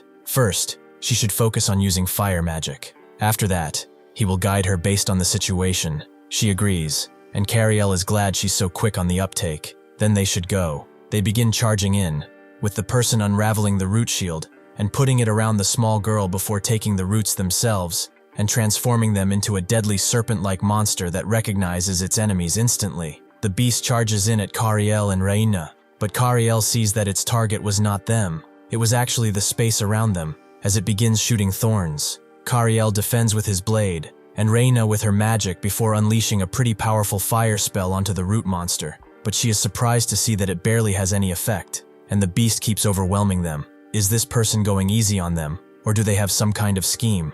They should not let their guard down either way, as they are a monster who gave up being human. The person notes that, even after showing them the power gap, they will not give up. If they keep this up, they are really going to get serious. Is that okay with them? Reina thinks that basic fire magic will not work, so she should use a stronger one the next time. Kariel wonders when the support from the cathedral is coming, and Reina knows that perhaps this monster blocked them off somehow. Sure enough, there are a few soldiers who were sent out to help. However, they are blocked by strong walls made of roots that they cannot hope to pass in time. Reina unleashes an intermediate fire spell on the root serpent, which does seem to hurt it a lot more. However, not enough to stop it as it opens its gaping maw and closes it, letting the excess heat fly into the air. Reina is shocked to see that intermediate magic has no effect, and Kariel wonders about those plants blooming on that monster. They are camellia flowers, fire-resistant forest plants. Fire-resistant forest trees are plants with fire resistance used for wildfire prevention. They have high regeneration and high fire resistance, so they need a different method. He calls out to Reina and tells her that small fire spells will not damage that thing. Even if it's just once, she should use her most powerful magic. Reina tells him that higher tier magic takes a lot of time to cast, but Kariel tells her not to worry about that, as he will be holding out until then. As he grips his sword more tightly, the person notes that they are rather impressive. They have never been called impatient before, but they are tired of this now. So, if they could, they should just die. The person unleashes a bunch of roots from the underground that immediately snake towards Kariel, but he slashes all of them up, except one that gets into his shoulder and bites into it. He grits his teeth tightly, but he must endure at least this much until Reina's magic is complete. The person is no fool, and realizes that Reina is the key, so she unleashes another wave of roots right into her, which opens up and begins to swallow her whole. But before it can, Kariel moves in and cuts it up. Even if he gets hit in the process, he just needs to hold out a little more. But before he can, a bunch of roots come from above and pin him to the ground before he can even react to it. The roots drill into his body, causing him to scream and spout blood on the ground. The person wonders if he is okay. It seems like all he has done is get hit for the past few hours since they last met. Kariel just regains his breath and notes that, compared to what she is about to take, this much is nothing. Before the person can wonder what he is blabbering about, Reina unleashes a devastating fire strike, and the person notes that they have to block this one, unleashing a bunch of hasty roots right in front of herself. But Reina lets the fireball fly right into the person's face, and their eyes widen with shock as it lands upon them. The person suddenly gets transported somewhere else, somewhere dark. She wonders where this is, but only finds a chair. Upon sitting down on it, old memories naturally come back. She came here every time to watch her younger sibling's stage performance with her family. It's so easy to find her sibling, even in this darkness. If she listens really closely, she hears an enchanting song, followed by that voice, which leads her to a place where there is a beautiful appearance, a voice that draws people in. All those descriptions that don't fit her are attached to her twin sibling. Their family consists of their parents, her, and her twin sibling. They are just an ordinary family, except for being poor, and she thought their lives would continue to unfold ordinarily. However, the moment her siblings stepped onto that damned stage,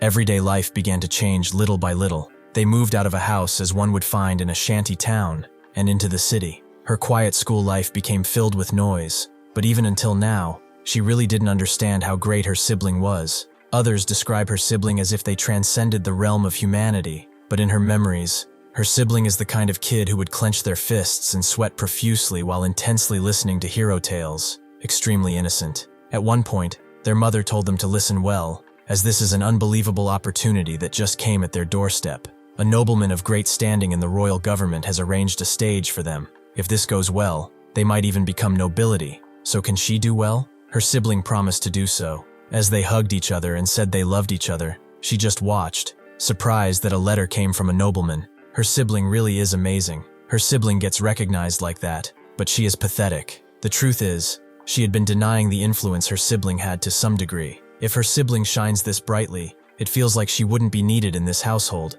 But through overhearing that conversation, she accepted the reality before her much earlier than expected. She could no longer treat her sibling as casually as before. At one point, while she was changing clothes, she found another dress in a dresser, one that she hadn't seen before in the past. She tried it on, wondering what kind of clothes these were, if they were stored separately. Her birthday was coming soon too. Perhaps it's a surprise. Before she could think anything hopeful, her mother smacked her across the head and made her take it off. She berated her, wondering why she put that on. Those clothes are for her sibling.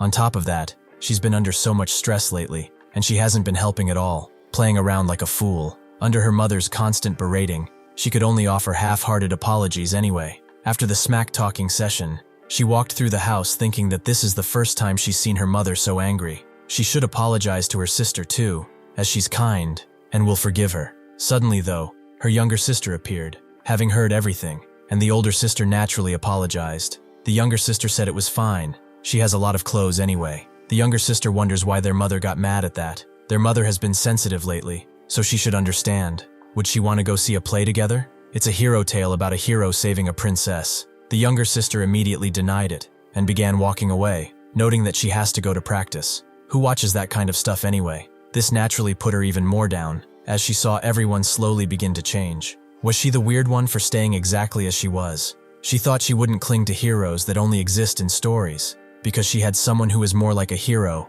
than a real hero, her father. Someone who was unchanging, and always loved both of his daughters unconditionally. When he had time, he always talked with her. But naturally, even this could not go on for long. She does not know the details, however. From some point on, unseen monsters appeared and attacked residential areas and cities along with them. Their entire home was set aflame by a salamander, and she was caught in the wreck, still alive, but her legs did not have any feeling anymore, being completely useless. She still had her voice and pleaded with someone to help her, and that's when her dad appeared. She looked through the door and screamed a little louder. She saw their eyes meet and thought it was okay, as he would definitely save her. However, he just reached out, sweating, and asked where the second one was. At the same time, the younger sister screamed out for help, as there was smoke around the entire house. The dad gritted his teeth, and the big sister naturally did not want to believe it at first, these terrible thoughts blooming in her head, saying if it really is so. She desperately tried to cut all of them away,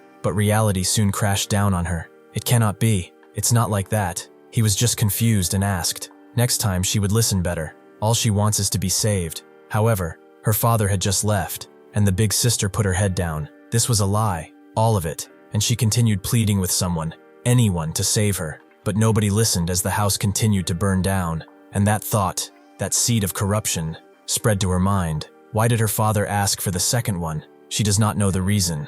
She just does not want to know after all, since it's better not knowing. Kariel looks through the smoke, as he can't see fully, but then he sees a figure, and his eyes widen marginally. Kariel looks at what remains of the person, as the two halves of their hood have been split and are now burning openly. However, something within her refuses to let go, as the flames begin to recede around her home, and she was burned almost to a crisp. She was still alive, still pleading with her father not to go. At the same time, a strange person appeared, as he was pretty curious. She had a body that survived in flames like these. It would be a shame to just pass by. Since she wanted to live so much, she should come with him, as he would shape her into something much better. Kariel goes to Reina, and sees that she is passed out because of all the mana she unleashed in the fireball. He should hurry and take her to the cathedral, and the kidnapped child as well. However, out of nowhere, the person begins to regenerate from their lower half, making the flames continue to spread around them, leaving them more like a skeleton than a full human. Kariel is shocked to see that it's regenerating even while burning. As long as it does not die, the burning body will regenerate endlessly, and the fire will never go out. The person, with their barely formed vocal cords, pleads for help as it hurts, incredibly so, and reaches for Kariel, not with the power of the roots but with desperation. Kariel clutches Reina close to him, at least wanting to protect her from anything that was coming, but at the same time, the soldiers from the cathedral appear. One of them asks if they are hurt anywhere, and another notes that the enemy is covered in fire from head to toe. They should target the main body, but the flames are fierce, so they should all be careful. One of the soldiers asks where the child is, and Kariel knows that she is still in the fire. Sure enough, she is still being held by those roots. The smoke around them all is starting to get to her, as she begins coughing. The person unleashes another strike towards the soldiers, extending her own flesh and bones to do it, striking one person hard. He is alive, however his right side has been seared pretty bad. At the same time, she unleashes another strike on another soldier, whose body does not listen to him as he tells it to move. The captain grabs him and pulls him away from the strike, telling him to focus. The man apologizes, as the opponent's attacks are pretty erratic. The commander denies it. These aren't erratic from his perspective. It just looks like someone writhing in uncontrollable pain.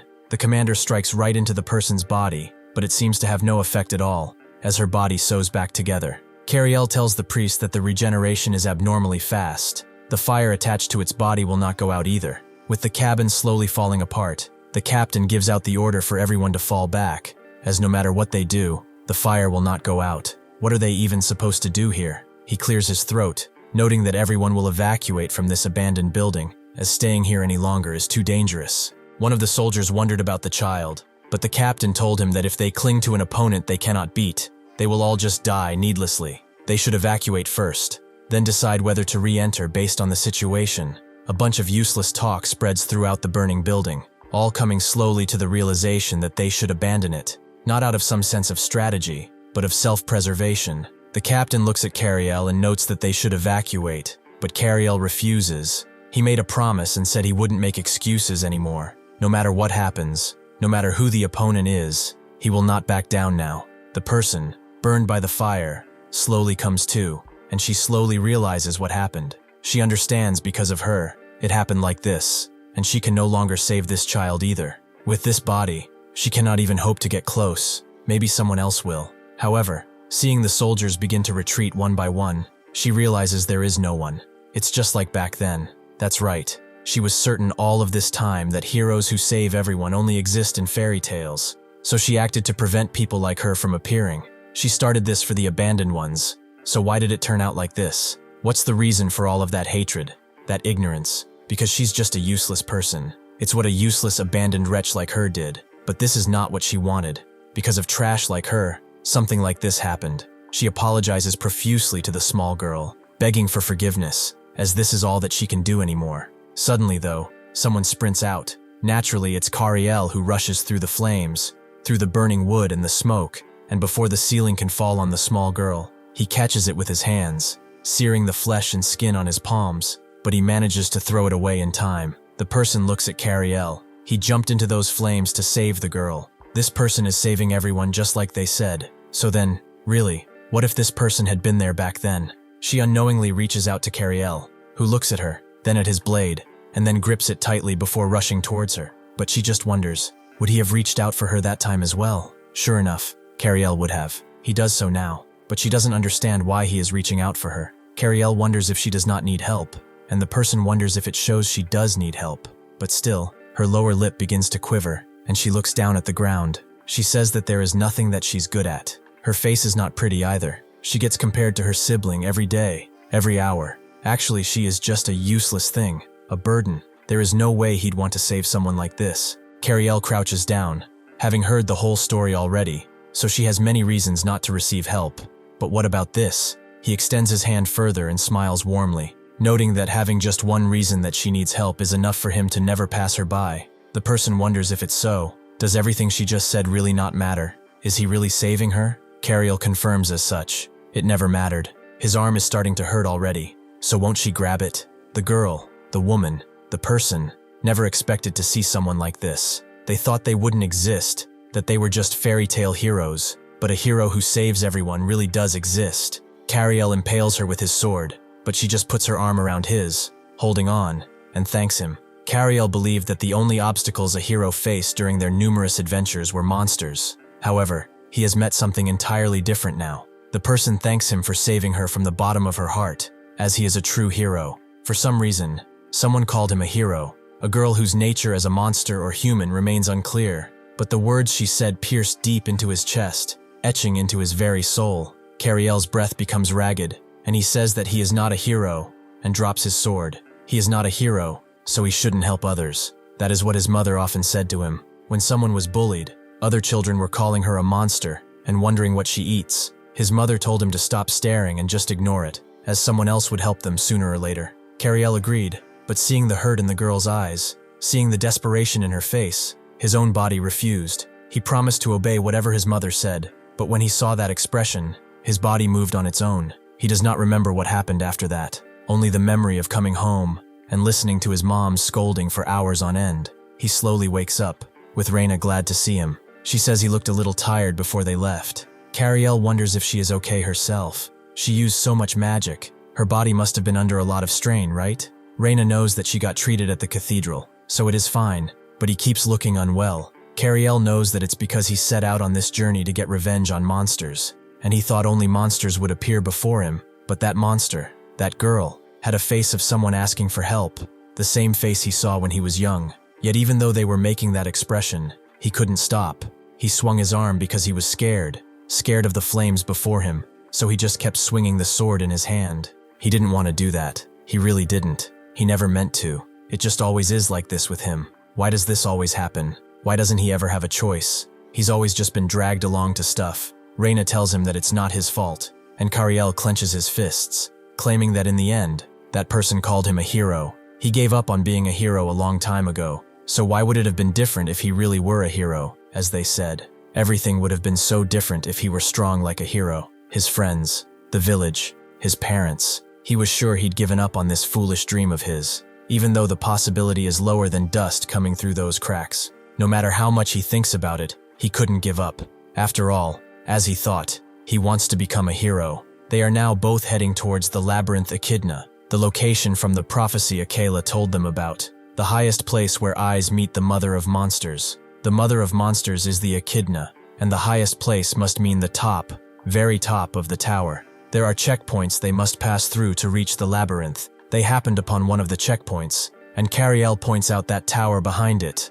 That's Echidna. The tower-shaped labyrinth behind that tower is the corrupted land. If she looks closely, the sky is split. It's called the demonic realm's entrance, and from that entrance, the demon king appeared. Suddenly though, as Kariel looks at it from so far away, that entrance, that crack in the earth that will never go away, suddenly awakens with life, and his eyes react much the same way. He clutches his head as he is hit with a wave of migraines, but wonders what the hell was that? That creepy gaze. Who could it have been from? He explains that he felt like he made eye contact with something beyond the demon realm, and got startled for a moment. Reina asks if it's a woman, and Kariel doesn't really know what to tell her now, but he just got chills. Before they can enter the checkpoint, two guards stop them, with one of them noting that this is a place where missions are carried out under the royal government's orders. Entry is forbidden, unless they are authorized to do so. Reina knows that they are companions of hero Akela, and they are participating in the Holy Sword recovery operation, so they want to meet Akela. One of the guards doesn't know where they heard that from, but they should stop playing around and just leave. The other guard wonders if he could just check at least, but the older, seasoned guard wonders when they have the time to check something like that. Their people are already inside, and they already have their hands full with troll gatherings. It's giving him a headache, so they should hurry up and leave. Reina knows that they can participate in the battle as well. Not right now, but once they recover a bit more, they definitely can. The guard wonders what they are saying. They are just brats, so she should scram with her boyfriend over here. Reina tells him that he's not her boyfriend yet, and another person speaks from behind, noting that they don't seem to be lying, so he should just let them in. The guard notes the interruption, but then his eyes widen as he sees that it's Hero Asanya's party. The person who talked notes that it seems like they're part of a hero party, just like them, but the guard wonders if she's here. The blue-haired woman confirms as such. That is correct. Hero Asanya is right here too. At the high walls of the mountain around the area, the trolls are gathered, rushing in with their jagged blades and mighty clubs. The guards move in, with the spear cavalry forward, but as the commander gives the orders for the archers to stand by and fire at his signal, someone arrives. Hero Asanya. The commander immediately tells everyone to retreat and withdraw from combat. Asanya continues his slow walk towards the trolls, wielding two blades at once, and tells the ugly trolls not to look down on him. He begins slashing them one by one, unleashing strikes so devastating and swift that nobody even sees them. Since they look down on him, now it's their turn to look up. The guards don't even know what happened. Those trolls just look like they suddenly fell apart. Hero Asanya is the only disciple who learned swordsmanship from Pertun, the previous Holy Sword hero. He is a hero who received the Holy Sword itself, and inherited all of that symbolism with it. True to the epithet of the berserker, he enjoys fighting. Moreover, his combat skills are among the top 3 of all heroes, which is why he is the first hero deployed to the front lines on Koridora. With someone like this here, Kariel wonders if they should feel relieved or nervous. However, his words and attitude aren't as intense as he thought. He sees Asanya's party, and tells Reina that they should go and follow those people from before. They do so, but end up inside the walls near where people are cooking and chatting over fires. Reina guesses that this is the barracks for the soldiers entering the labyrinth, and they eventually find that person from earlier. Kariel thanks her, as they got in easily because of her, and Reina does the same. They haven't even found their party yet. The person notes that it's a bit embarrassing. What happened earlier wasn't just her opinion. Someone from behind her speaks, noting that it's nice to meet them. Thanks? Let's say they received it together. He is a guide, right? The man is an archer. Kariel wonders if that really was a rhyme, and the man knows that he has a younger sibling, so he couldn't just let him pass by. Kariel wonders about this sibling, and whispers with Reina, noting that this person resembles the apprentice warrior they saw before, the one they explored the labyrinth with. Reina thinks he kind of does, and she doesn't really remember unimportant people like that. The man, the archer, notes that personally, he feels an affinity for the guide profession. To explain why, he has to go back to when he recently heard news that his sibling was seriously injured. He notes that from what he heard, the injury was life-threatening, so how is he still alive? The sibling wondered if that's what he says to his brother, who just came back from the brink of death, and explained that he is alive thanks to that person. At first, he looked down on them for being a guide, but that person never gave up on them, so they could survive that day. He wants to meet them in person and express his gratitude. The priest next to him agrees. When she almost got stabbed by a bandit's sword, he appeared and blocked it, and she learned properly about the guide profession. It seems like a really attractive job, right? So she wants to meet him again too. They should look for him together. The warrior immediately backpedaled, thinking about it again. Perhaps it's not worth going to find him, right? The archer continues. Even when he asked his sibling for a description, he wouldn't answer. He only knows that he is a guide anyway. That's what happened. Someday, if they meet, he will have to repay him. Reina notes that the composite sketch is totally Kariel, who immediately becomes very happily embarrassed and scratches the back of his head. He doesn't know who it is, but he must be a very sincere, young, and handsome person. He'd really like to meet them too. It must be someone one could learn a lot from. Reina tells him to stop it, as his old personality is coming out again. The woman from before notes that if they are still talking, they have some time left before departing for the labyrinth, so why don't they eat their fill while they talk? If they go into the big labyrinth like that, they will get hungry, so there is no need to decline. The archer can't guarantee the taste, but the two, having not eaten anything in quite a bit, immediately agree, noting that they will eat very well. As they eat, the archer wonders if the only reason they came to find them is to thank them. Kariel notes that actually they wanted to ask them if they could accompany them until they meet Akela, as outsiders like them might stand out and their physical condition isn't the best either. The woman agrees that they should travel together until then, but they look quite young. Their skills must be pretty good to be heroes' companions. Kariel knows that he is just an apprentice, but Reina is recognized even at the magic school, so she is pretty reliable. The woman notes that it is pretty unexpected. She notes that the archer over here is advanced rank, and she is intermediate. The three of them are childhood friends with Asanya. Now that she's thinking about it, Reina wonders why Akela took beginners like them as companions. Kariel wonders if it's because he has the qualities of a hero, but enough joking. There must be a reason, right? But aren't they curious about the meaning behind the adventurer ranks mentioned earlier, and why Kariel became a guide instead of a warrior despite his physical abilities? Well, now it's time to explain. First, something commonly called chi flows through people's bodies, which mages call mana. This ki has various types of constitutions in different people, mainly internal circulation type, which Kariel is, external circulation type, conversion type, etc. This classification of constitution isn't just a simple characterization, it has a tremendous impact on choosing professions and ranks, so they should use some examples to understand these constitutional differences better. Here we have the sturdy Kariel and an average intermediate adventurer. If the two are engaged in barehanded combat, can Kariel win? Reina thinks that Kariel's rank is apprentice, so it is impossible. However, the answer is that he can definitely win. How did that happen? Well, let's move on to another example. There's Kariel with a long sword and an intermediate adventurer with a club. Assuming their skills are pretty equal, who would you think would win in a duel? Reina thinks that Kariel is the answer. He won barehanded and now has a weapon, so it's pretty obvious. However, the answer is that, unless the opponent makes a mistake, Kariel's chances are close to 0%. Why does this result occur? The woman from before explains a bit before answering. In fact, unless it's a special type from apprentice to intermediate, maybe even advanced, there isn't much physical difference between people. That is, the upper limit of physical abilities most people can develop is quite similar. The key point is the type of constitution. Kariel is an internal circulation type, so he can't fuse his chi into weapons. But the adventurer with a club was an external circulation type, so he could infuse his kai. That is precisely right. But simply infusing ki into a weapon isn't what decides victory. There's a rather complex truth hidden in here. Tools are basically consumables. The more one uses them, the weaker their durability becomes, and the blade naturally dulls. When one uses tools while connecting their chi to them, the following phenomenon occurs. The more they swing, the sharper the blade becomes, and its durability grows stronger. It's basically like a human muscle. The reason for this is quite simple.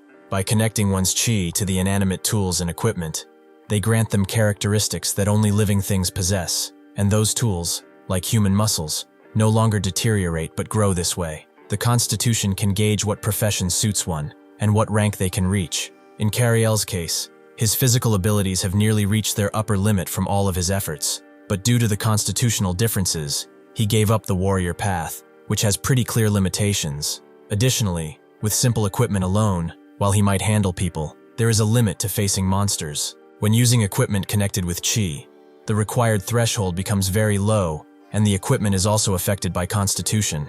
The archer would like to explain more, but unfortunately they are out of time. The guards call everyone out as they are entering the labyrinth. Before they go, though, the woman gets up and wonders if they will be okay in their clothes. It will be pretty cold. Reina says that she is fine, and Kariel knows that it is a little cold, so the woman tells him to follow, and takes him to a chest that has a bunch of clothing. She asks what his size is, but Kariel knows that he will find it himself. Just helping this much is enough. Reina looks sternly at the archer, noting that the food was delicious today as well. The archer notes that they have side dishes left over, and starts to ask for them. But Reina looks at him with eyes dilated in rage, and asks him to say what he wanted again. But the archer immediately backs off, claiming that it's nothing, as he cleans his bowl. He thinks that Kariel should run away from that girl, as this type of woman is really dangerous. Suddenly, though, he meets a knight whom he is acquainted with the knight noting that it's been a while. How has he been? It seems that he's adventuring with a hero, right? The archer confirms as such, noting that it's basically all the same, with the knight laughing. It really is a pretty worthless struggle everywhere. How many times has he told him to take this route instead of becoming an adventurer, though? By the way, those children next to them, are they new companions? The archer notes that they are just passing acquaintances, really. The knight looks at them as they talk and thinks that they are far too young. After today, he might never see their faces again. Would it not be better to stop them now? The knight tells him that it's not his responsibility anyway, just because he didn't stop them. He just does not wish to see him blame himself again, but they are calling for him, so he will go on ahead first. As he does so, the archer pulls at the high collar over his mouth, noting that he will never show a self-blaming appearance again, no matter what happens. With everyone ready, Asanya notes that they will depart, and they begin walking outside of the first checkpoint. They pass through snowy mountains and through trolls, and they finally arrive at their location, which is pretty impressive. For some reason, a holy sword appeared without a demon king appearing, so they came to recover the holy sword that appeared for unknown reasons. That is why they went to this place today. Heroes gather at the massive labyrinth Echidna, but who knows? Among those gathered today, the owner of the holy sword might be born.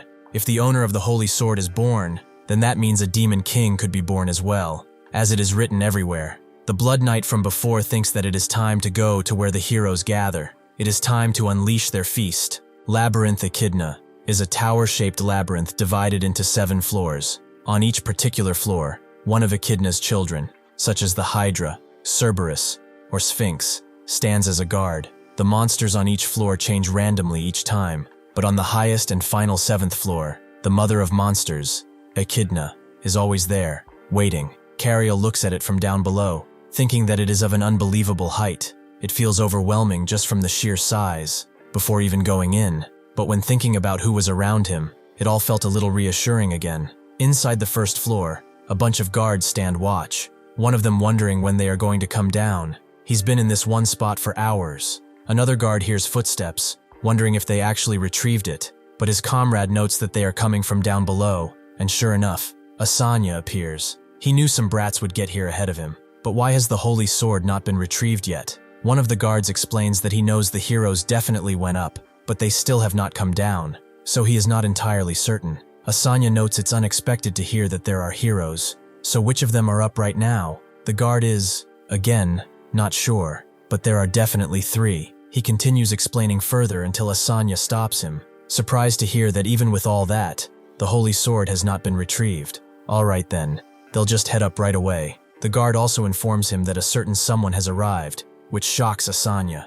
After a bit more walking, Kariel and Reina are suddenly stopped by the woman with blue hair, who wonders what is going on. From what she has just heard, Akela is not in this place. She doesn't have definitive proof yet, so she won't press further. But a rather troublesome person seems to have come here as well. If they're part of that side, then any goodwill ends here. Kariel looks at her without a hint of fear. He just wonders who this uninvited guest is, and about Akela himself. Now that he thinks about it, the fine sword Akela lent him is gone as well. He did say he could retrieve it at any time. Does that mean he had a reason to call the sword back to him? Reina steps forward, telling them to wait just a moment. They can prove they are Akela's companions, and she asks Kariel to take out the sword he gave, which naturally is not there. This causes the blue-haired woman to laugh lightly, as her reaction was far cuter than expected. She was just teasing because she reminded her of her sibling. She notes they are innocent, but they should understand that as long as they don't cause trouble, everything is okay. Reina is a little mad that she's treating them like kids and notes that it won't happen.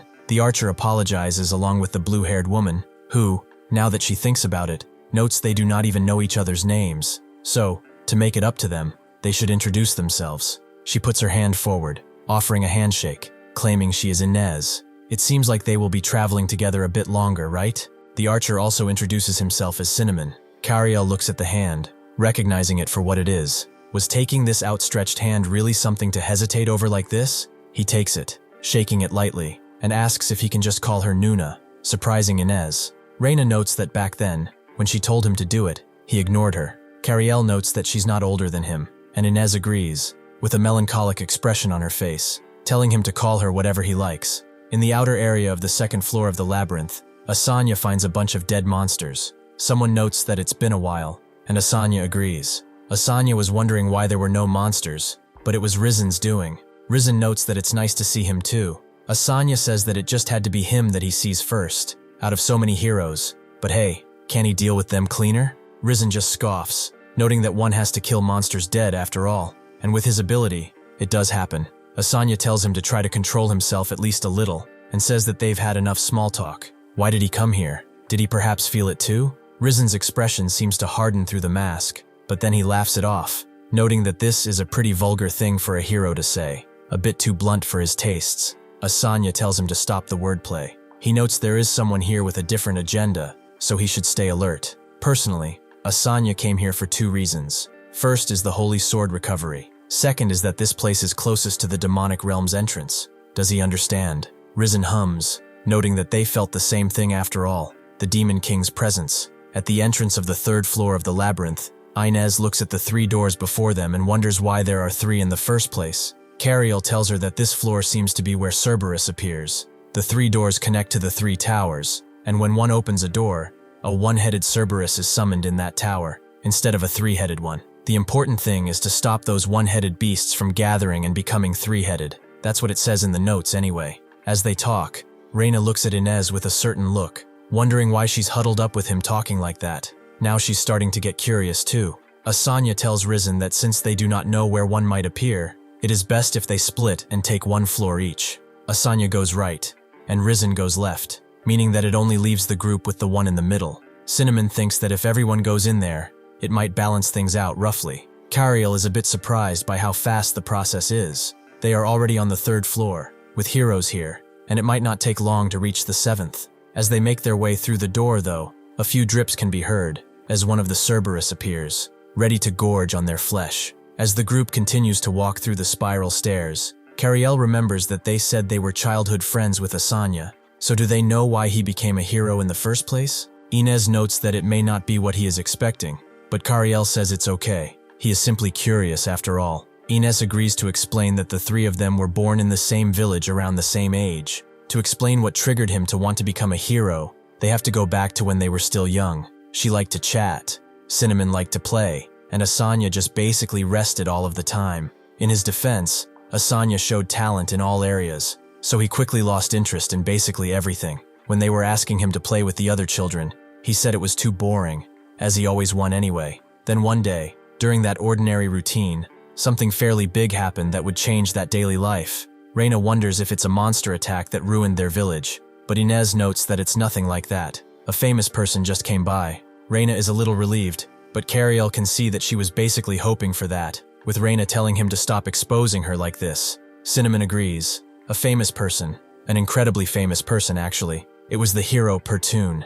He came to their village, likely to deal with the high-ranking monsters that appeared in the Nibra areas. The villagers who saw the hero's procession were cheering and applauding, filled with excitement, but Asanya seemed to feel something entirely different. After the procession ended, and the earlier fervor cooled with the night air, just as she was suggesting to head back, Asanya's eyes still held that same heat, and he said this one thing, that he would become a hero. After that, he changed entirely. The reason he didn't hang out with them wasn't laziness anymore, but training, and he really did become a hero. She doesn't know what he felt that day that made him want to become a hero. Inez notes that, unless he is an absolute idiot, he didn't become one just because it looked cool, or so she hopes. That's how they are still traveling together, like when they were kids. Reina notes that this reminds her of a certain idiot next to her, and Kariel gives her a long side eye, but Inez finds it strange. This situation right now is strange. They've climbed the tower quite a bit, but there is no sign of Cerberus or any monster. Are they misunderstanding something? Reina wonders, though, if perhaps both heroes went to the other side. On his side, Asanya feels a faint vibration in his legs, a sound that is gradually getting closer. He doesn't know which way it comes from behind, or from the front. This is really bad.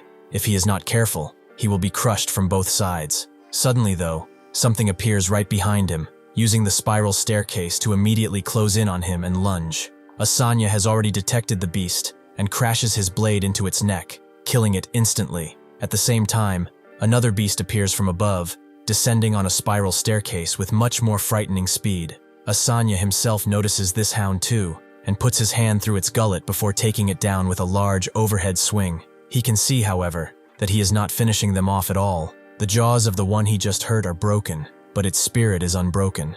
Asanya catches both of its jaws, and is pushed back a bit, but then uses his force to swing them even more open. He knows that this must be one of the Cerberus beasts. It wants 3 heads, huh? Then he will give it what it wants. The beast knows it messed up, and Asanya begins to roughly pull the jaws in opposite directions until he completely unhinges its jaws and goes even further. making orange blood spray everywhere as the beast falls down breathless. Asanya catches his breath and turns back around, as there was still one more breathing beast that he left embedded in the wall. His group waits at the entrance of one of the towers, and when Asanya comes around, he asks about the other side. Cinnamon tells him that they haven't come yet. This might be meddling, but just in case there are variables, he should go check the situation. Asanya tells him that there is no need for that. They should wait here. Risen might be particularly slow, but they have no reason to rush either. Before long, they are at a 5th floor entrance, where they are met with a pretty shadowy figure who looks right out of a medieval painting. Risen wonders if it's a monster, and Asanya calls him an idiot.